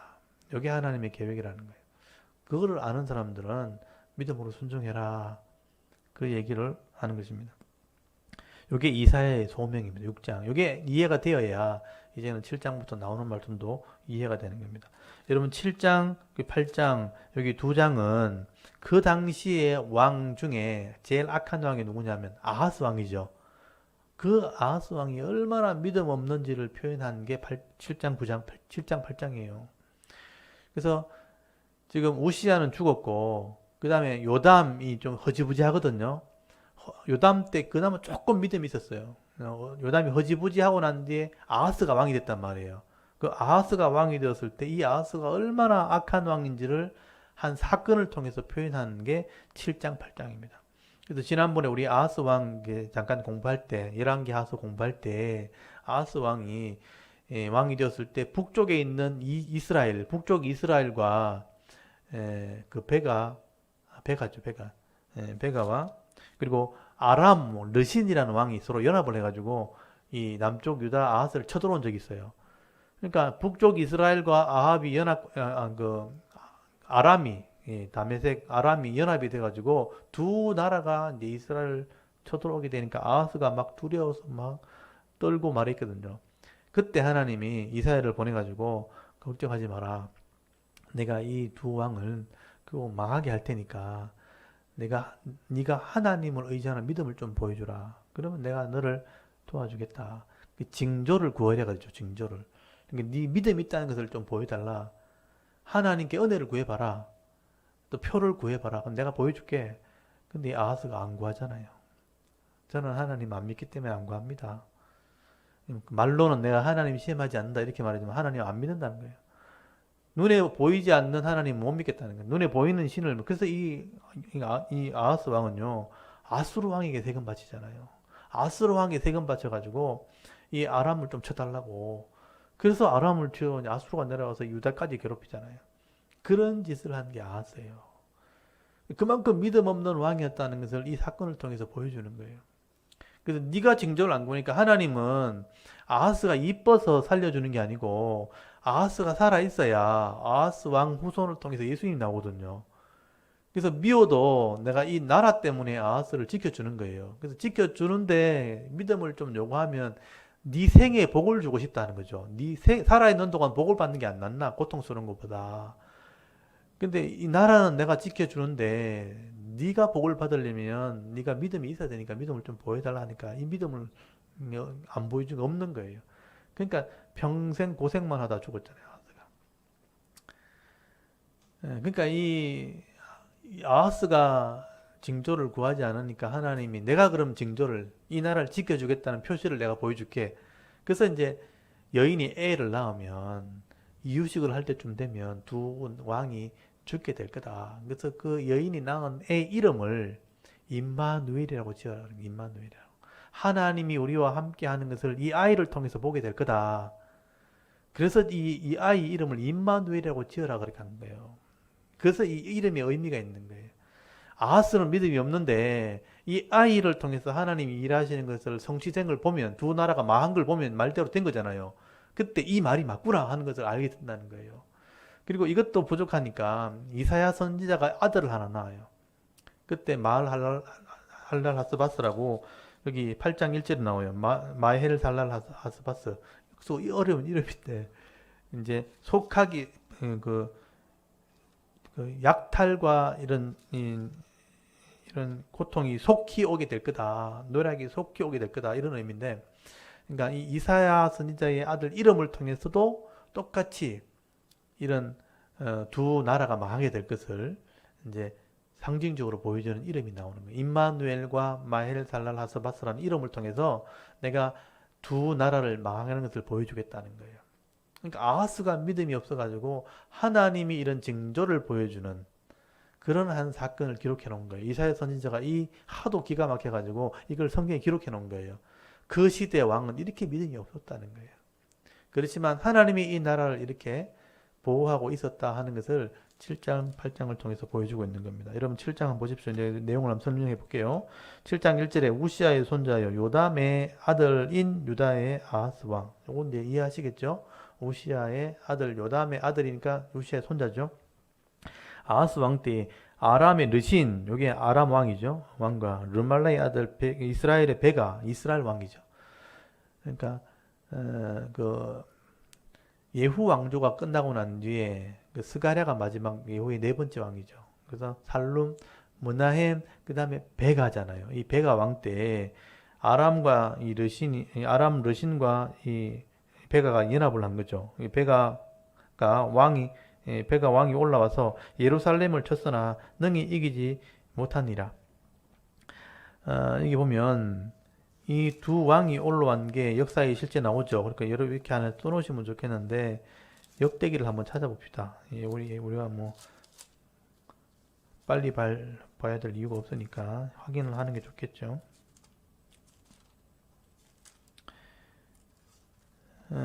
거기 역대하서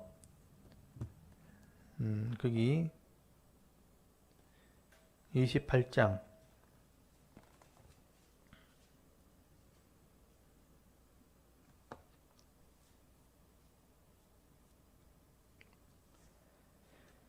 역대하서 28장 거기 5절 한번 찾아보십시오. 5절에 보시면 그러므로 그의 하나님 여호와께서 그를 아람 왕의 손에 넘기심에 그들이 쳐서 심히 많은 무리를 사로잡아 다메섹으로 왔으며 또 이스라엘 왕의 손에 넘기심에 그가 쳐서 크게 살육하였으니 이는 그의 조상들의 하나님 여호와를 버렸습니다. 그래서 르말라의 아들 베가가 유다에서 하루 동안 용사 12만 명을 죽였으며 에브라임의 용사 시그리는 왕의 아들 마세아와 국내 대신 아스리감과 총리 대신 엘가나를 죽였더라. 이렇게 되어 있죠. 그래서 여기 보면 아람 왕과 이스라엘을 쳤다. 그렇게 되어 있죠. 그래서 이때 이 아하스가 굉장히 두려움을 느끼게 된 거죠. 그래서 오늘 이 7장 그 이사야서 7장 2절로 보면 어떤 사람이 다윗의 집에 알려 이르되 아람이 에브라임과 이 북쪽 이스라엘이죠. 동맹하였다 하므로 왕의 마음과 그의 백성의 마음이 숲이 바람에 흔들림 같이 흔들렸더라. 그래서 이제 이스라엘과 아람이 쳐들어와서 이스라엘 사람들을 막 이렇게 죽이고 전쟁을 하게 되니까 나라가 망하는 줄 알고 막 두려워했다는 거예요. 그때 하나님이 안타까우니까 나라는 안 망한다는 거예요. 그러니까 네가 그래도 평안을 누리려면 믿음이 있어야 되니까 내게 은혜를 좀 구해라. 그렇게 한 거예요. 그래서 3절부터 보십시오. 7장 3절에 그때 여호와께서 이사야에게 이르시되 너와 네 아들 스알야숲의 윗못 수도 그 세탁자의 밭 큰 길에 나가서 아하스를 만나 그에게 이르기를 너는 삼가며 조용하라. 러신과 아람과 르말리아의 아들이 심히 노할지라도 이들은 연기 나는 두 부지깽이 그루터기에 불과하니 두려워하지 말며 낙심하지 말라. 여러분 하나님이 얼마나 답답했으면 이사야 선지자를 보내가지고 전쟁이 지금 나는 것은 네가 불순종해서 악하기 때문에 그래 내가 징계 때리려고 그래 하는 거지 망하는 거 아니니까 두려워하지 말아라 하고 위로의 말을 줬다는 거예요. 5절에 아람과 에브라임과 르말레의 아들들이 악한 꾀로 너를 대적하여 이르기를 우리가 올라가 유다를 쳐서 그것을 쓰러뜨리고 우리를 위하여 그것을 무너뜨리고 다부엘의 아들을 그 중에 세워 왕으로 삼자 하였으나 주 여호와의 말씀이 그 일은 서지 못하며 이루지 못하리라. 대저 아람의 머리는 다메섹이요 다메섹의 머리는 르심이요 65년 내에 에브라임이 패망하여 다시는 나라를 이루지 못할 것이며 에브라임의 머리는 사마리아요 사마리아의 머리는 르말랴의 아들이니라. 만일 너희가 굳게 믿지 않으면 너희는 굳게 서지 못하리라 하시니라. 여기 굳게 믿지 않으면 너희는 굳게 서지 못하리라. 여러분 재앙이 임하는 것은 악한 자를 위해서 임하는 거죠. 믿음 있으면 하나님이 도우신다는 거예요. 나라가 망하지 않으니까 하나님이 도우실 것을 의지해라, 믿어라. 그렇게 하나님이 이사야를 일부러 보낸 거예요. 그래서 10절에 여호와께서 또 아하스에게 말씀하여 이르시되 너는 네 하나님 여호와께 한 징조를 구하되 깊은 데서든지 높은 데서든지 구하라. 이 징조, 어떤 표시를 구하라. 쉽게 말하면 은혜를 구하라는 거예요. 은혜를. 내가 하나님 믿사오니 하나님 내게 은혜를 베푸시고 이런 표적을 보여줘가지고 하나님이 나를 도와준다는 그런 믿음을 가지게 해달라고 요구하라는 거예요. 믿음이 있어야 하나님 도와주죠. 그래서 나라는 지켜주는데 네가 복을 받으려면 너도 믿음이 있어야 된다. 그 얘기를 한 거죠. 근데 이 12절 아하스 한번 보십시오. 아하스가 이르되 나는 구하지 아니하겠나이다. 나는 여호와를 시험하지 아니하겠나이다 한지라. 나는 하나님께 구하지 않는다는 거예요. 하나님을 시험하지 않는다라고 표현하지만 하나님 못 믿겠다 이 말이에요. 그래서 아까 그 역대하 28장 보면요. 아수르 왕에게 사람을 보냅니다. 나 좀 도와주시오. 예물까지 보냅니다. 그러니까 하나님 못 믿겠고 눈에 보이는 왕을 세상의 왕을 믿겠다는 거예요. 그래서 하나님이 답답하니까 13절에 이사야가 이르되 다윗의 집이여 원하건대 들을지어다 너희가 사람을 괴롭히고도 그것을 작은 일로 여겨 또 나의 하나님을 괴롭히려 하느냐. 이게 하나님 괴롭히는 거다. 여러분 하나님 자녀가 복을 받기를 원하고요. 잘 되기를 바래가지고 내게 은혜를 좀 구하라 했더니 됐다고 막 이렇게 됐고요 이러면서 알아서 할게요.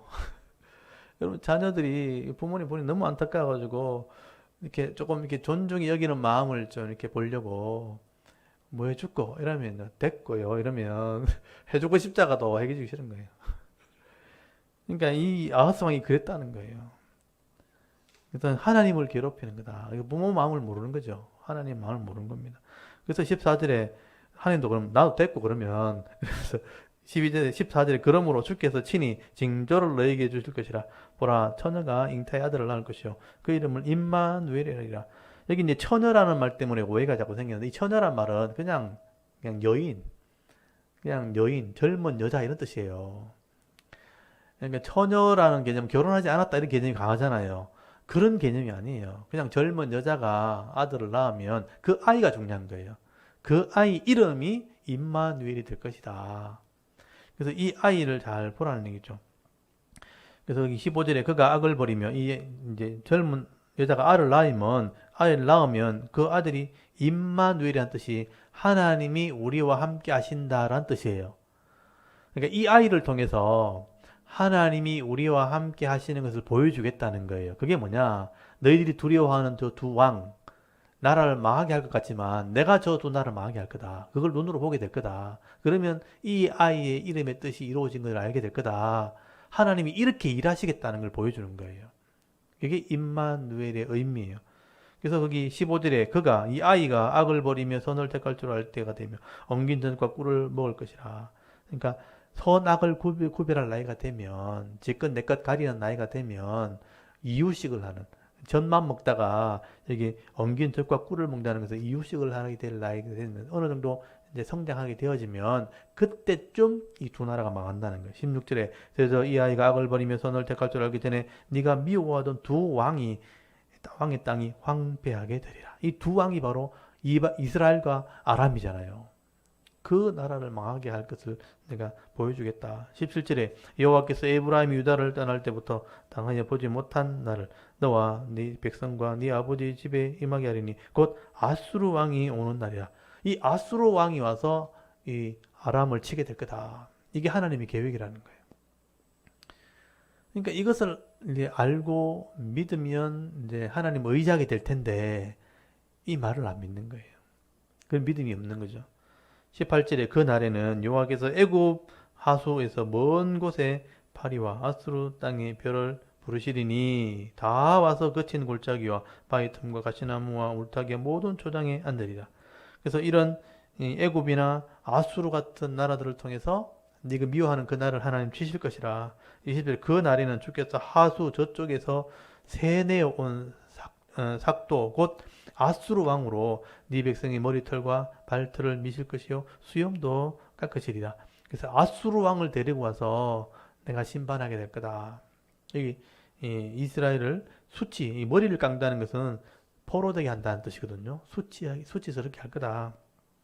21절 그날에는 사람이 한 어린 암소와 두 양을 기르니 그것들이 내는 젖이 많으므로 엉긴 젖을 먹을 것이라. 그 땅 가운데에 남아있는 자는 엉긴 젖과 꿀을 먹으리라.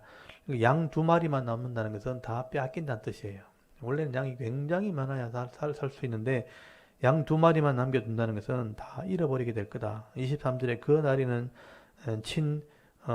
천그루에 천개의 가치가 있는 포도나무가 있던 곳마다 찔레와 가시가 날 것이라. 온 땅에 찔레와 가시가 있으므로 화살과 활을 가지고 그리로 갈 것이요 보습으로 갈던 모든 산에도 찔레와 가시 때문에 두려워서 그리로 가지 못할 것이요 그 땅은 소를 풀어놓으며 양이 밟는 곳이 되리라. 그래서 땅이 황폐하게 된다는 뜻이에요. 고급 포도나무가 있는 곳은 그냥 가시가 난 찔레와 가시가 있는 그런 들판으로 만들어 버리겠다. 그래서 이 아하스 왕에게 믿음을 요구했잖아요. 두 왕이 일단 아하스가 악했기 때문에 이제 때리려고 두 왕이 이제 징계를 내리겠죠. 역대 하스를 보면 그렇게 돼 있죠. 그때 하나님을 의지하라고 했는데 하나님을 의지하지 않는 거예요. 그러니까 아하스의 믿음 없는 것을 보여주는 한 내용이죠. 그리고 이제 8장도 마찬가지예요. 이런 두 왕이 죽게 될 것을 아까는 한 젊은 여자가 아이를 낳으면 임마누엘이라는 이름을 통해서 보여줬죠. 이제 8장에는 이제는 이사야의 아들을 통해서 보여주겠다는 거예요. 8절에 여호와께서 내게 이르시되 너는 큰 서판을 이게 판때기를 가지고 그 위에 통용 문자로 마헬 살랄 하스바스라 써라. 이 마헬 살랄 하스바스는 거기 번호가 그 밑에 보시면 약탈이 빠르고 노략이 급하게 될 거다. 그러니까 이런 아수르가 와서 약탈하고 무너뜨리는 일이 빨리 일어나게 될 것을 성취될 것을 상징하는 이름이에요. 그래서 이제 이사야가 아들을 낳으면 이렇게 이름을 지어라는 거예요. 근데 이거 부르려면 시급하죠. 한번 불러보십시오. 이게 마당에 있으면 마헬 살랄 하스바스야 이렇게 불러야 거죠. 어디 가니 마헬 살랄 하스바스야. 학교 갔다 왔나 마헬 살랄 하스바스야. 좀 복잡죠. 하여튼 이렇게 이름을 불렀어요.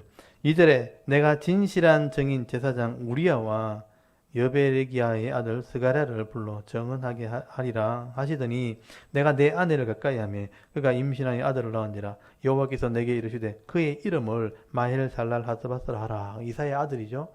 이름을 이렇게 지어라는 거죠. 이 이름대로 속히 이 뜻이 이루어진다 이런 뜻이거든요.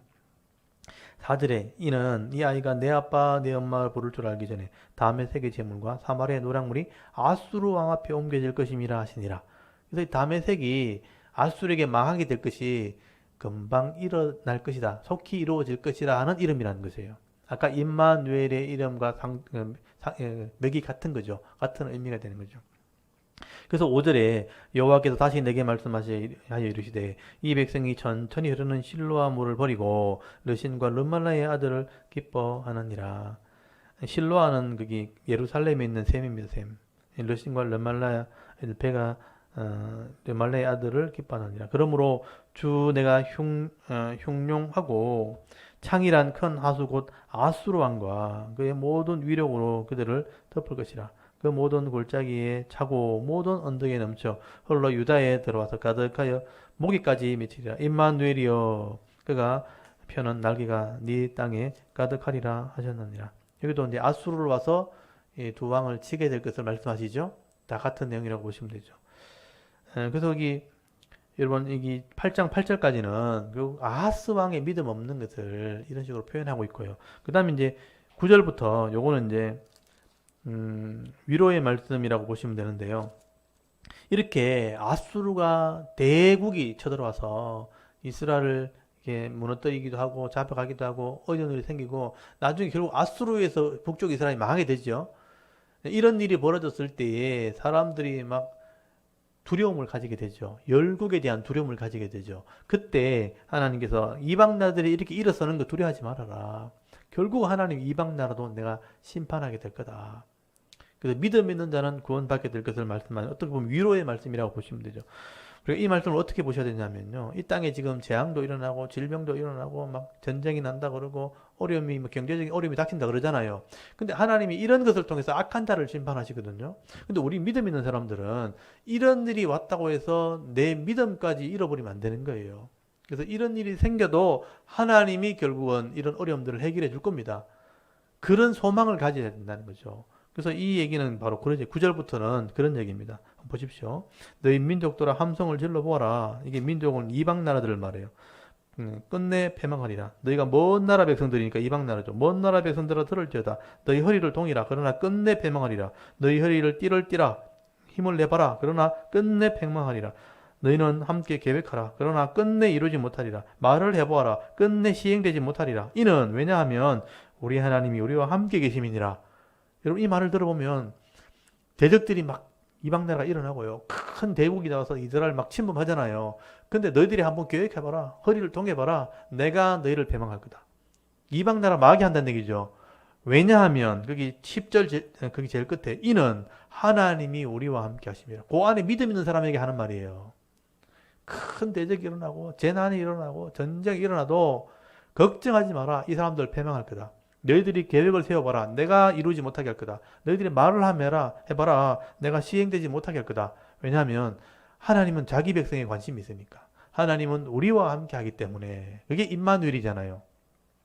그죠? 10절 끝에 하나님이 우리와 함께 계심이니라 하는 말이 임마누엘이죠. 임마누엘을 지금 설명하고 있는 거예요.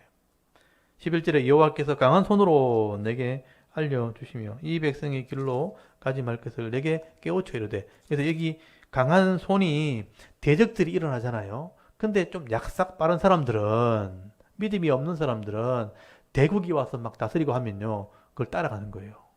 이제 우리 망했구나. 이제 우리 끝났구나. 그럼 어떻게 돼? 예, 큰 나라 따라가야지. 이런 사람이 나온다는 거예요. 그렇게 하지 말라는 거예요. 그래서 여기 12절에 이 백성이 반역자가 있다고 말하여도 너희는 그 모든 말을 따라가 반역자가 있다고 하지 말며 그들이 두려워하는 것을 너희는 두려워하지 말며 놀라지 말라. 대적이 일어나고 큰 나라가 일어서도 두려워하지 말라는 거예요. 13절 만군의 여호와 그를 너희가 거룩하다 하고 그를 너희가 두려워하며 무서워할 자로 삼으라. 이게 핵심이죠. 하나님을 두려워할 자로 삼아야지. 대적이 일어난다고 큰 나라 일어난다고 그거 두려워하면 안 된다. 이해되시죠? 예. 그리고 14절 그가 성소가 되자. 여기 줄을 쳐놓으세요. 나라가 망하면요 하나님이 성소. 예루살렘 성전이 무너지죠. 나중에 예루살렘 성전이 무너지면 예배드릴 데 없죠.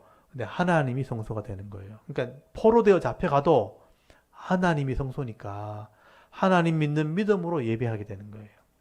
그래서 바벨론에 잡혀가면요 이스라엘 사람들이 하나님이 우리의 성소가 되신다. 그래서 회당을 짓기 시작하는 거예요. 회당이 쉬나고게라 그래가지고 예배드리는 장소가 됩니다. 그래서 회당 문화가 생기게 되는 거예요.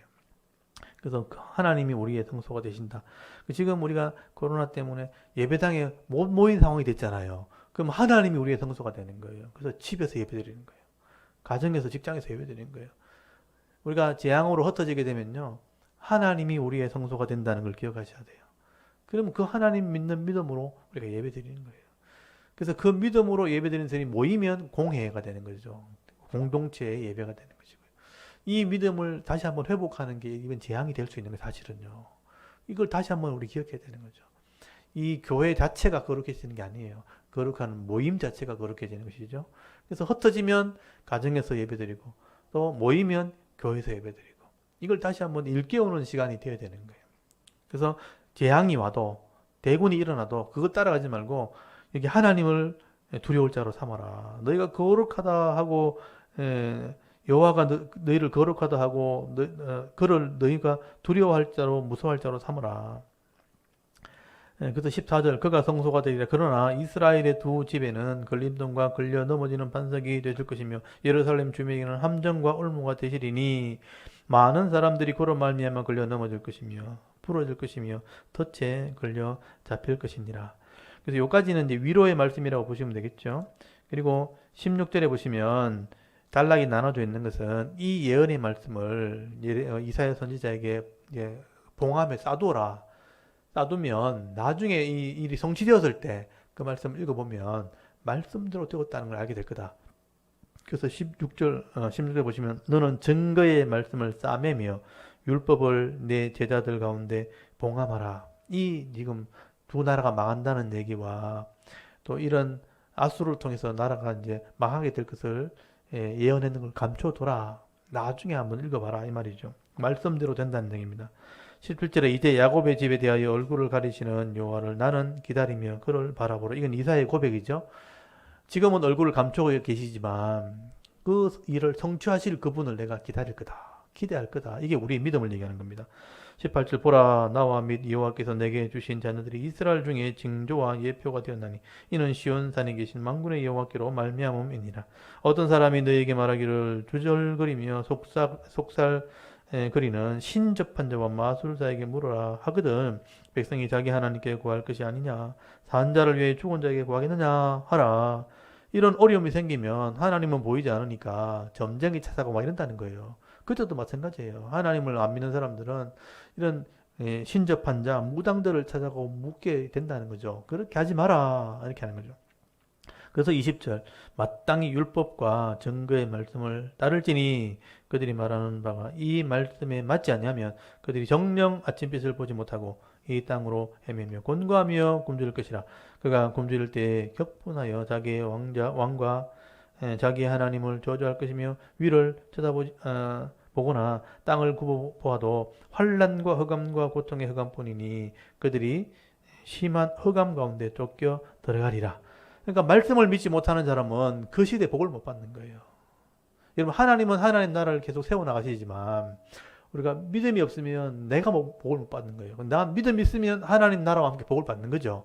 그래서 여기 20절을 그래서 중요한 거죠. 마땅히 율법과 증거의 말씀을 따라라. 따를지니 그들이 말하는 바가 이 말에 맞지 않냐면 이 말을 따르지 않냐면 이 말이죠. 결국은 그 땅 가운데 너희가 고통을 당하게 될 거다. 흑암이 있게 될 것이고 또 빛을 보지 못하게 될 것이고 여기 굶주림이나 환난과 고통이 있게 될 거다. 그때 아하스 왕이나 이런 왕들이 그랬다는 거예요. 하나님의 말씀을 믿지 못하니까 하나님 나라는 계속 세워져 나가지만 그 복을 받지 못하는 그 시대 사람이 되는 거니까 복을 받지 못하는 사람이 되는 거예요. 오늘 저와 여러분은 마찬가지입니다. 이런 재앙이 있고 어려움이 왔을 때에 하나님은 이 나라를 지키시기 때문에 말씀을 믿는 사람들은 이 고통 속에 이 어려움 속에 위로를 받게 돼 있어요. 남들은 어렵다 하는데 나는 안 어려워요. 왜냐하면 하나님이 든든하게 우리를 지켜주기 때문이죠. 제가 그 은혜를 누리고 있거든요. 다 교회가 작은 교회는 어렵다 하지만 어려움을 모르고 지나고 있거든요. 하나님이 도와주시니까 물질적으로나 환경적으로나 또 성도들에게 대해 은혜를 주시니까 부족하지 않게 지나간단 말이에요. 그래서 재앙을 두려워하는 게 아니고요. 하나님 믿지 않는 걸 두려워해야 되는 거예요. 그래서 이 믿음을 가져라. 그래서 이 마지막 뒷부분은 좀 위로의 말씀, 격려의 말씀이라고 보시면 되겠죠. 이 구분할 줄만 알면 이해되시죠? 그 다음에 9장에 넘어가면 메시아 예언이 나오게 됩니다. 나라가 이렇게 타락하고 망하게 되지만 진짜 메시아가 나오면 하나님 나라가 이렇게 세워지게 될 거다. 한 소망의 아주 먼 소망을 이제 얘기하는 거예요. 여러분 9장 1절부터 보십시오. 9장 1절을 보시면 전에 고통받던 자들에게 흑암이 없으리로다. 옛적에는 여호와께서 스불론 땅과 납달리 땅이 멸시를 당하게 하셨더니 후에는 해변길과 요단 저쪽 이방의 갈릴리를 영화롭게 하셨느니라. 이 9장 1절 보면 스불론 땅, 납달리 땅이라는 게 나오잖아요. 이게 이제 이스라엘 백성이 여호수아 때 땅을 나눠줄 때 그 땅이 어딘지를 우리가 알고 있어야 되는 거예요. 이 스불론, 납달리 땅이 어디냐면 갈릴리 호수 있죠. 갈릴리 호수 바로 옆에요. 그래서 갈릴리 호수 옆과 밑에 땅인데 이 땅이 예루살렘 쪽에서 볼 때는 변두리란 말이에요. 저기 북쪽 땅이니까. 그래서 변방이고 멸시받는 땅. 그리고 거기가 이제 북쪽에서 아수르나 바벨론에서부터 이렇게 내려오면 그게 해변도로 하는 게 있고 그다음 왕의 대로 하는 게 있어요. 원래 이스라엘 상인들, 이방의 상인들, 그러니까 애굽으로 가는 사람들, 실크로도 아시죠? 중국에서부터 쭉 내려가서 상인들이 다니는 길이 있죠. 고대부터 거기 있었던 거예요. 그래서 이제 바벨론 땅을 지나 문명이 있으니까 바벨론 땅을 지나가지고 애굽의 문명이 있으니까 애굽에 지나갈 때 이스라엘을 지나간단 말이에요. 그때 왕의 대로가 있어요. 그거는 이제 요르단 땅에 지나가는 거고. 그다음 이스라엘 땅으로 내려올 때는 골짜기로 내려와가지고 해변길, 그러니까 지중해 그 해변길을 따라 내려온단 말이에요. 근데 그 길을 이렇게 내려갈 때 스불론 납달리 땅을 지나가요. 이방인이 들어오는 길이잖아요. 근데 상인들이 들어오듯이 만약에 전쟁이 나면 군대가 글로 지나가는 거예요. 군대가 일로 지나가니까 이 땅은 맨날 약탈만 당하고 어려움을 당하는. 만약에 아수르가 쳐들어왔다 또는 그 밑에 있는 아람이 쳐들어왔다 하면 일로 바로 들어오는 거예요. 이 땅은 약탈을 받는 땅이죠. 그러니까 늘 고통하는 땅이 되고 흑암의 땅이 되고 빼앗기는 땅이 땅이었던 거예요. 그러니까 예루살렘은 산에 있거든요. 예루살렘이나 이 베들레헴이나 이런 고지에 이렇게 요새가 있는 산에 다 도시가 있다고요. 그 땅은 전쟁이 나도 안전해요. 왜냐하면 산 꼭대기 있으니까. 성을 두르고 있으니까. 근데 이런 스불론 납달리는요, 골짜기 땅이고 길가에 있으니까 맨날 약탈을 당한단 말이에요. 그렇게 비하면 항상 멸시받는 땅인 거예요. 그런데 이 땅에 메시아가 사역하게 될 것을 예언한 거예요. 그래서 예수님이 이 납달리 땅이 바로 이제 그 나사렛이 있는 곳이거든요. 그 땅에 예수님 고향이에요, 고향. 야곱, 요셉과 마리아가 이 납달리 사람이거든요. 그래서 이 땅에서 예수님이 사역하게 될 것을 예언한 거예요. 베들레헴에서 언약대로 태어나셨지만 실제 사역은 납달리 땅에서 하게 됩니다. 이게 예언이에요, 예언. 그래서 거기 멸시받던 땅, 거기 빛이 없는 그 땅에 이제 빛이 비치게 될 것은 뭐냐면 메시아가 사역하는 곳이 된다는 뜻입니다. 그래서 여기 2절에 보시면 흑암에 행하던 백성이 큰 빛을 보고 사망의 그늘을 진 땅에 거주하던 자에게 빛이 비치도다. 그래서 여기 3절 주께서 이 나라를 창성하게 하시며 그 즐거움을 더하게 하셨으므로 추수하는 즐거움과 탈취물을 나눌 때 즐거움 같이 그들이 주 앞에서 즐거워하오니 이는 그들이 무겁게 맨 멍에와 그들의 어깨에 채찍과 그 앞뒤의 막대기를 주께서 끄끄시되 미디안의 날과 같이 하셨음이니이다.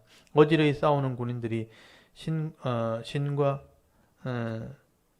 여기 신과 피 묻은 겉옷이 불의 섭같이 살라지리니 이는 한 아기가 우리에게서 났고 이 우리는 이스라엘을 의미하는 거예요.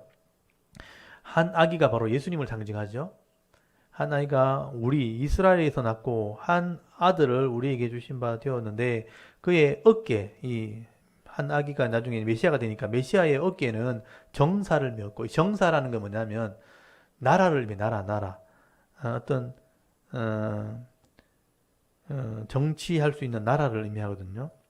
그래서 나라가 어깨에 있고 그의 이름은 기묘자 놀라운 사람이라 모사라 지혜자 좋은 자라 전능하신 하나님이라 영존하시는 영원하신 아버지라 평강의 왕이라 할 것입니다. 이 메시아 사역을 얘기하는 거예요.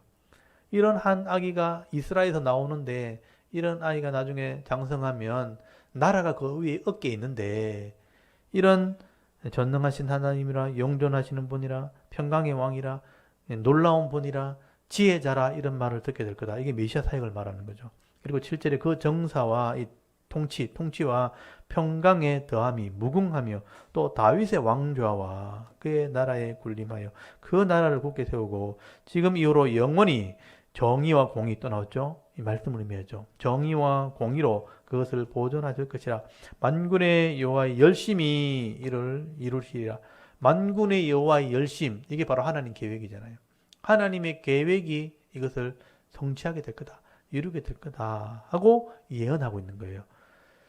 이게 메시아 예언입니다. 이 이스라엘에서 한 아기로 나오게 될 메시아가 결국은 이 땅을 다스리게 될 텐데 그 땅이 어디냐? 스불론 납달리 땅이 될 거다. 이게 나중에 성취가 되잖아요. 나중에 신약에 가면 복음서 기자들이 이 예언이 성취되었다고 기록을 하죠.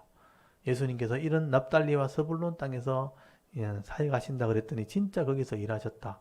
그래서 예수님이 갈릴리 호수에서 사역하시잖아요. 그게 납달리 땅, 스불론 납달리 땅이거든요. 그래서 이제 예수님의 그 사역지에 예수님의 태어난 것은 베들레헴이잖아요. 태어난 것을 보통 고향이라 그러죠. 베들레헴에서 출생하시고 다윗의 고향이지만 사실은 사역은 갈릴리 호수에서 하셨거든요. 그래서 제2의 고향이 갈릴리 호수 그 중심에 가버나움이라는 곳이 있어요. 들어보셨죠? 가버나움이 제2의 고향입니다. 예수님이 제2의 고향이에요.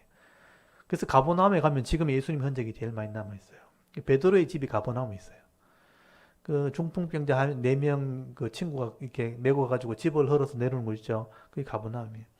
거기 가면 그런 흔적들이 다 남아있어요.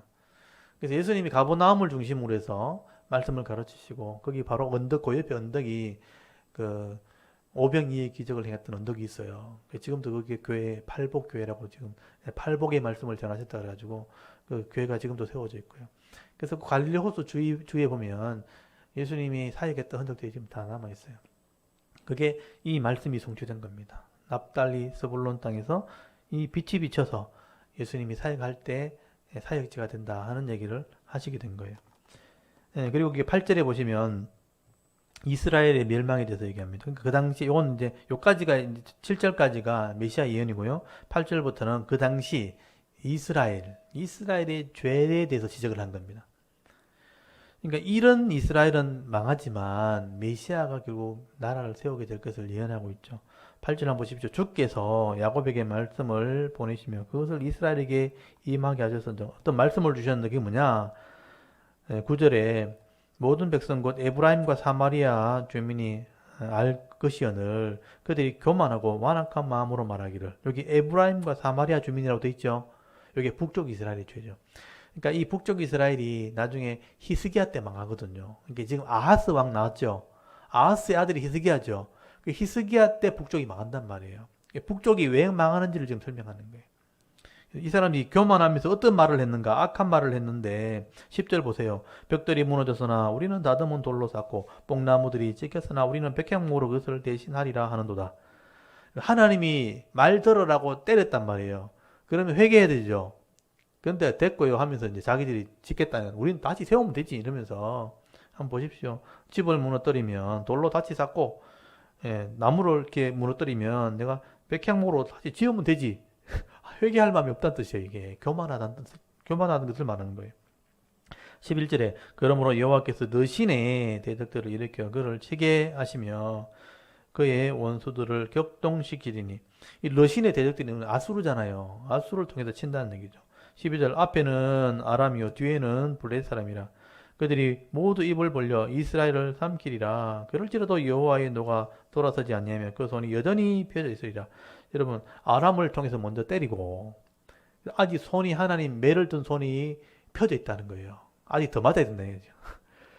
때리고 내가 더 때릴 거다 이 말이죠. 13절 그리하여도 그 백성이 자기들을 치시는 이게 돌아오지 아니하며 만군의 여호와를 찾지 않은도다. 여러분, 이 북쪽이 이스라엘이요 악을 행하여가 죄악을 당해도 회개할 마음이 전혀 없는 거예요. 그래서 이 죄악을 얘기하는 거예요.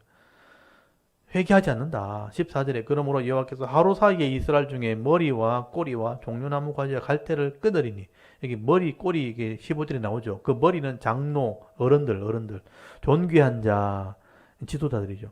꼬리는 곧 거짓말을 가르치는 선지자, 이런 정치인들, 돈 있는 사람들이 악을 향하는 뒤에 선지자가 따라간다는 거예요. 그러니까 머리와 꼬리와 다 타락한 거, 이 지도자들이 타락했다는 뜻이에요. 16절 백성을 인도하는 자, 이 지도자들이죠. 인도하는 자가 그들을 미혹하니 인도를 받는 자들이 멸망을 당하는도다. 여러분, 지도자가 타락하니까 따라가는 백성도 망하죠. 그 얘기를 하는 거죠. 17절 이 백성이 모두 경건하지 아니하며 악을 행하며 모든 입으로 망령되이 말하니, 보세요. 경건하지 않고 악을 행하고 입으로는 막 망하는 말을 하는 거예요.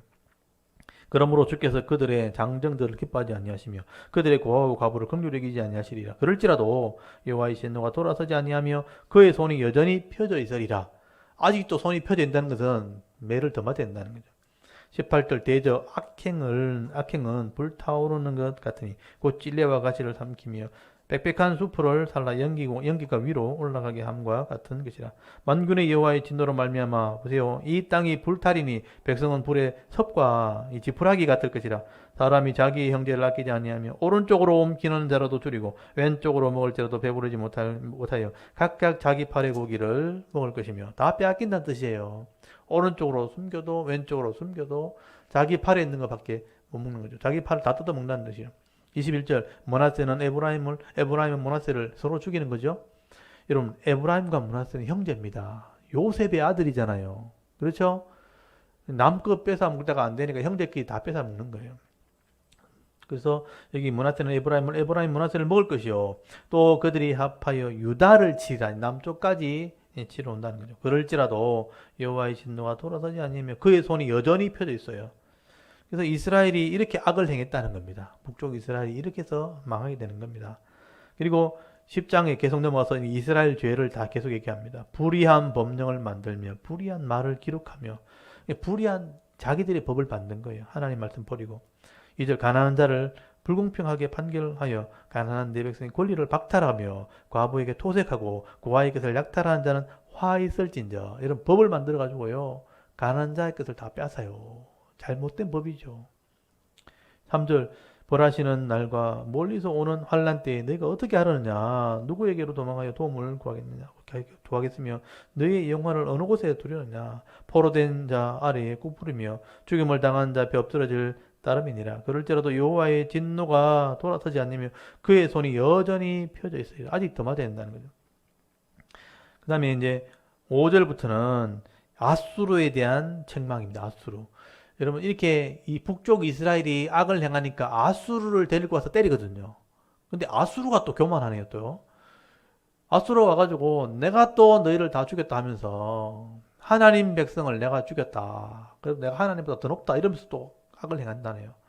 그래서 하나님이 아수르는 이스라엘 때리는 매로 사용했다가 너도 내가 다 부러뜨려 버릴 거다. 그런 얘기를 하는 거예요. 5절 보십시오. 아수르 사람은 화에 들진저 그는 내 진노의 막대기요 그의 손에 몽둥이는 내 분노라. 하나님의 노를 대신하는 막대기라는 거예요. 그래서 6절 내가 그를 보내어 경건하지 아니한 나라를 치게 하며 이스라엘을 때렸다는 얘기죠. 내가 그에게 명령하여 나를 노하게 한 백성 이스라엘이죠. 쳐서 탈취하며 노력하게 하며 또 그들을 길거리에 진흙같이 짓밟게 하려 하거니와 보세요. 그의 뜻은 이 아수르 왕이죠. 아수르 왕의 뜻은 이같지 아니하며 그의 마음의 생각도 이같지 아니하고 다만 그의 마음은 허다한 나라를 파괴하며 멸절하려 하노다. 내가 가서 때리라고만 했지 다 죽이라는 얘기 안 했는데 멸절 완전히 다 없애버리는 거죠. 자기가 가지고요 다 없애버리려고 하는 거예요. 이게 악한 생각이죠. 그가 이러기를 내 고관들은 다 왕들이 아니냐. 이 아수르가 교만하는 거예요. 내 부하들은 왕 같다 그러면서 갈로는 갈그미스와 같지 아니하며 하마스는 아르밧과 같이 아니하며 사마리아는 다메섹과 같지 아니하냐. 내 손이 이미 우상을 섬기는 나라들에 미쳤나니 그들이 조악한 신상들이 예루살렘과 사마리아의 신상보다 뛰어나느니라. 내가 사마리아와 그의 우상들에게 행한 같이 예루살렘과 그의 우상들에 행하지 못하겠느냐 하는도다. 내가 여러 나라를 쳤다는 거예요. 그 신들 다 내가 다 죽였다는 거예요. 그 신들보다 사마리아 이 남쪽 유다의 신 바로 하나님이죠. 하나님도 똑같다는 거예요. 내가 다른 신을 죽인 것처럼 사마리아의 신, 유다의 신도 내가 멸할 거다. 이 말은 하나님도 내가 심판하겠다. 이런 말이거든요. 교만함이죠. 12절 그러므로 주께서 주의 일을 시온산과 예루살렘에 다 행하신 후에 아수르 왕의 완악한 마음의 열매와 높은 눈의 자랑을 벌하시리라. 이게 이제 하나님의 계획이죠. 내가 아수르를 몽둥이로 들어가지고 이 사마리아를 때리는 도구로 썼지만 요거 끝내고 나면 아수르의 이 교만한 것도 내가 심판할 거다. 13절 그의 말에 나는 내 손의 힘과 내 지혜로 이게 아수르 왕이 하는 말이에요. 내 손의 힘과 내 지혜로 이 일을 행하였나니 나는 총명한 자라 열국의 경계선을 걷어치웠고 그들의 재물을 약탈하였으며 또 용감한 자처럼 위에 거주하는 자를 낮추었으며 여러분 다른 나라를 빼앗은 왕들이 주로 하는 교만이 뭐냐면 내가 모든 나라를 다 이길 수 있다고 생각하는 거예요. 그래서 14절 이게 전부 내 손으로 자기 손으로 했다는 거예요. 내 손으로 열국의 재물을 얻은 것은 새 보금자리를 얻은 것 같고 온 세계를 얻은 것은 내 버린 알을 주음 같았으나 날개를 치거나 입을 벌리거나 지저귀는 것이 하나도 없었다 하는도다. 여러분 다른 나라를 이길 때 그냥 알 줍듯이 다 이겼다는 거예요. 그만큼 내가 세다는 뜻이죠. 근데 15절 보세요. 도끼가 어찌 찍는 자에게 스스로 자랑하며 톱이 어찌 켜는 자에게 스스로 컨치하겠느냐. 이는 막대기가 자기를 드는 자를 움직이려 하며 몽둥이가 나무 아닌 사람을 들려함과 같으미로다. 이게 보면 도끼라든지 톱이라든지 막대기라든지 몽둥이는 아수르를 얘기한 거죠. 하나님이 아수르를 몽둥이 삼아서 때렸는데 몽둥이가 이제 사람을 들려고 한다는 거예요. 이 몽둥이가 하나님을 좌지우지하려고 한다는 거예요. 이 교만함을 얘기하고 있죠. 16절 그러므로 주 만군의 여호와께서 살진 자를 파리하게 하며 그의 영화 아래에 불이 붙는 것 같이 맹렬히 타게 하실 것이라. 이스라엘의 빛은 불이 되고 그의 거룩하시는 불꽃이 되실 것이니라. 하루 사이에 그의 가시와 찔레가 소멸되며 그의 숲과 기름진 밭에 영광이 전부 소멸되리니 병자가 점점 쇠약해진 같을 것이라. 그의 숲에 남은 나무의 수가 희소하여 아이라도 능히 계수할 수 있으리라. 이렇게 아수르도 망하게 될 거다. 이 아수르가 지금 이라크 땅이거든요. 완전히 지금 패망하고 없잖아요. 그렇게 교만하던 나라가 이렇게 없어지게 될 거다. 나무를 셀 수 있을 정도. 거기 이라크 땅 가면 나무 셀 수 있어요. 다 메말라서 아무것도 없습니다. 그리고 이제 20절부터는 이제 남아있는 성도들에게 주는 요게 메시지예요. 요게 20절부터 27절까지가 요게 단락이거든요. 예, 그래서 이제 그런 아수르를 하나님께서 심판하실 것을 말씀하시면서 지금 요거 빨리 시간이 지금 없기 때문에 잠깐 해볼게요. 20절부터 단락이 나눠져 있어요. 여기 성도에게 주는 메시지 이렇게 써놨어요. 성도에게 주는 메시지예요. 그날에 이스라엘의 남은 자라고 되어 있죠. 남은 자, 믿음 있는 사람들이에요. 남은 자와 야곱 족속에 피난한 자들이 다시는 자기를 친 자를 의지하지 아니하고 이스라엘의 거룩하신 이 여호와를 진실하게 의지하려니, 그러니까 자기를 친 아수르나 아람을 의지하지 않고 하나님을 의지한다는 거예요. 여기서 믿음 있는 사람이죠. 21절 남은 자 곧 야곱의 남은 자가 능히 하나님께로 돌아올 것이라. 이스라엘은 내 백성이 바다의 모래가 될지라도 남은 자만 돌아오리니 너희는 공의로 파멸이 작정되었습니다. 결국 남은 자는요, 전쟁이 있어도 재앙이 있어도 돌아오게 돼 있어요. 이게 성도에게 주는 말씀이에요. 23절 이미 작정된 파멸을 주 만군의 여호와께서 온 세계 중에 끝까지 행하시리라. 그러므로 주 만군의 여호와께서 이르시되 시온에 거주하는 내 백성아, 아수르가 애굽이 한 것처럼 막대기로 너를 때리며 몽둥이를 들어 너를 칠지라도 그들을 두려워하지 말라. 세상을 두려워하지 말라는 거예요.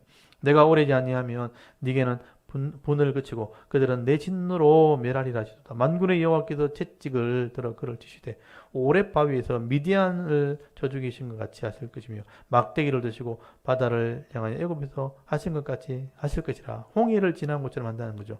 그날에 그의 무거운 짐이 네 어깨에서 떠나고 그 멍이가 네 목에서 벗어지되 기름진 까닭에 멍이가 부러지리라. 하나님이 회복시켜 줄 거다. 믿음 있는 사람이에요. 남은 자는 그렇게 된다는 거예요.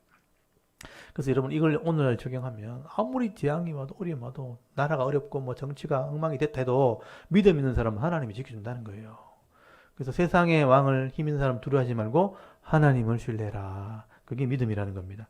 그리고 28절 아수르가 이런 모습으로 침략한다. 이것도 아까 요 사이에 여기 위로의 말만 들어갔지 28절부터는 아수르 막대기를 친다 그랬잖아요. 근데 아수르는 실제로 전쟁할 때 이런 모습으로 온다는 아수르의 위력을 설명하는 거예요. 아수르의 위력, 아수르의 침략 이거예요. 그가 아얏에 이르러 미굴론을 지나 믹마스에 그 장비를 두고 이제 전쟁할 때 이렇게 온다는 거죠. 산을 넘어 게바에서 유숙함에 라마는 떨고 타올의 기부하는 도망하도다. 이 기부하가 예루살렘 바로 위에거든요. 딸 갈리마 큰 소리 외칠지어다. 라이사야 자세히 들을지어다.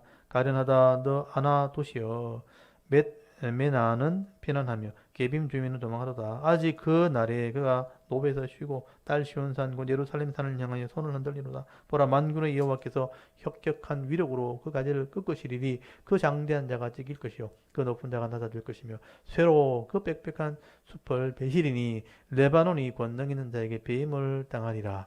요 마지막 단락은 아수르가 이렇게 쳐들어온다 그렇게 써놓은 거죠. 모르고 읽어보면 이게 헷갈리게 돼 있잖아요. 그래서 그걸 잘 구분하시면 돼요. 아수르 몽둥이 내가 심판할 거다. 그리고 남아있는 자는 하나님을 의지해라. 아수르는 이렇게 쳐들어올 거다. 그리고 이제 11장에 여기 이제 메시아 예언, 그 다음에 11장 안에 메시아 예언이 나오면서 하나님 나라 회복에 대한 얘기 나와요. 거기 보시면 많이 들어보셨던 말씀 중에 거기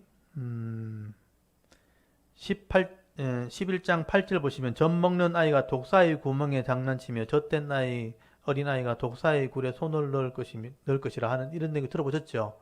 천국을 하나님 나라, 천국 하면 또 너무 멀게 느껴지니까 하나님 나라가 이렇게 회복될 것을 얘기해요. 메시아가 오면 이렇게 된다는 거죠. 그리고 이제 그 10절부터 메시아 사역을 설명하고 이렇게 메시아 사역을 통해서 구원받는 사람이 12장에 찬송하는 얘기 나와요. 12장은 구원받은 사람의 찬송이에요. 그래서 이제 11장, 12장은 메시아에 대한 예언과 찬송이라고 볼 수 있는데 이것도 한 단락이에요. 제가 시간이 다 됐기 때문에 요거는 이제 다음 주에 제가 다루도록 하겠습니다. 그래서 이제 전체적으로 보면 6장에서부터 12장까지잖아요. 이 안에 조금 복잡한 내용이 나왔지만 결국은 그 아하스 왕의 믿음 없는 모습 보여주면서 북쪽 이스라엘이나 남쪽 유다는 결국 망하게 된다는 거예요. 그렇지만 메시아가 이룰 나라가 계획되어 있다. 하나님의 계획을 믿어야 된다. 그 얘기를 하고 있는 거예요. 전체적으로 보면. 그래서 그 당시 현실에 있는 사람들 쪽에서는 대제국이 일어나고 제국들이 나라를 치고 할 때 두려워하지 말아라. 하나님 백성은 망하지 않는다. 이 나라를 다스리시고 이 제국들도 심판하시는 하나님을 신뢰하는 사람들은 그 시대 안에 복을 받게 된다는 거예요. 여러분, 우리 시대에 종말이 안 올 수 있잖아요. 개인의 종말이 먼저 올 수 있죠. 그렇지만 하나님의 종말을 기다리고 있지만 하나님 종말을 이루지 않고 내 개인의 종말이 먼저 온다면 내 인생 동안 복을 받아야 되잖아요. 이 인생의 복을 받으려면 믿음이 있어야 한다는 얘기예요. 이해되셨죠? 내 인생 중에는 하나님의 은혜를 누리는 게 더 지혜로운 거죠. 그렇죠? 세상이 악하다고 그냥 푸념하고 그냥 낙심하면서 그냥 될 대로 되라 나는 내 마음대로 살란다고 악하게 살면서 고통스럽게 사는 것보다는 하나님의 나라 이루어질 것을 기대하고 그걸 믿기 때문에 오늘 이 현실도 믿음으로 살아가서 복을 받는 것이 더 지혜로운 것입니다. 그게 우리의 믿음이 돼야 되는 거예요. 그게 우리 교회의 사명이기도 하고 성도의 사명인 것입니다. 이해되셨습니까? 그 믿음을 우리가 가지지 않은 것을 우리가 말씀을 하고 있는 겁니다. 오늘 이제 10장까지를 하고 11장, 12장은 제가 다음 주에 좀 자세히 다루기로 하고요. 요 단락을 잘 정리하시면 좋겠습니다. 6장부터 12장까지 내용을 차근차근 또 읽어보시면서 이 속에 하나님의 때로는 경고의 말씀, 또 위로의 말씀, 여러분 잘 구분하시면서 한 주간 동안 이 말씀 묵상하시면서 은혜를 잘 누리시기를 바랍니다. 그리고 다음 주에 만나도록 하겠습니다. 우리 잠깐 기도하고 마치겠습니다. 하나님.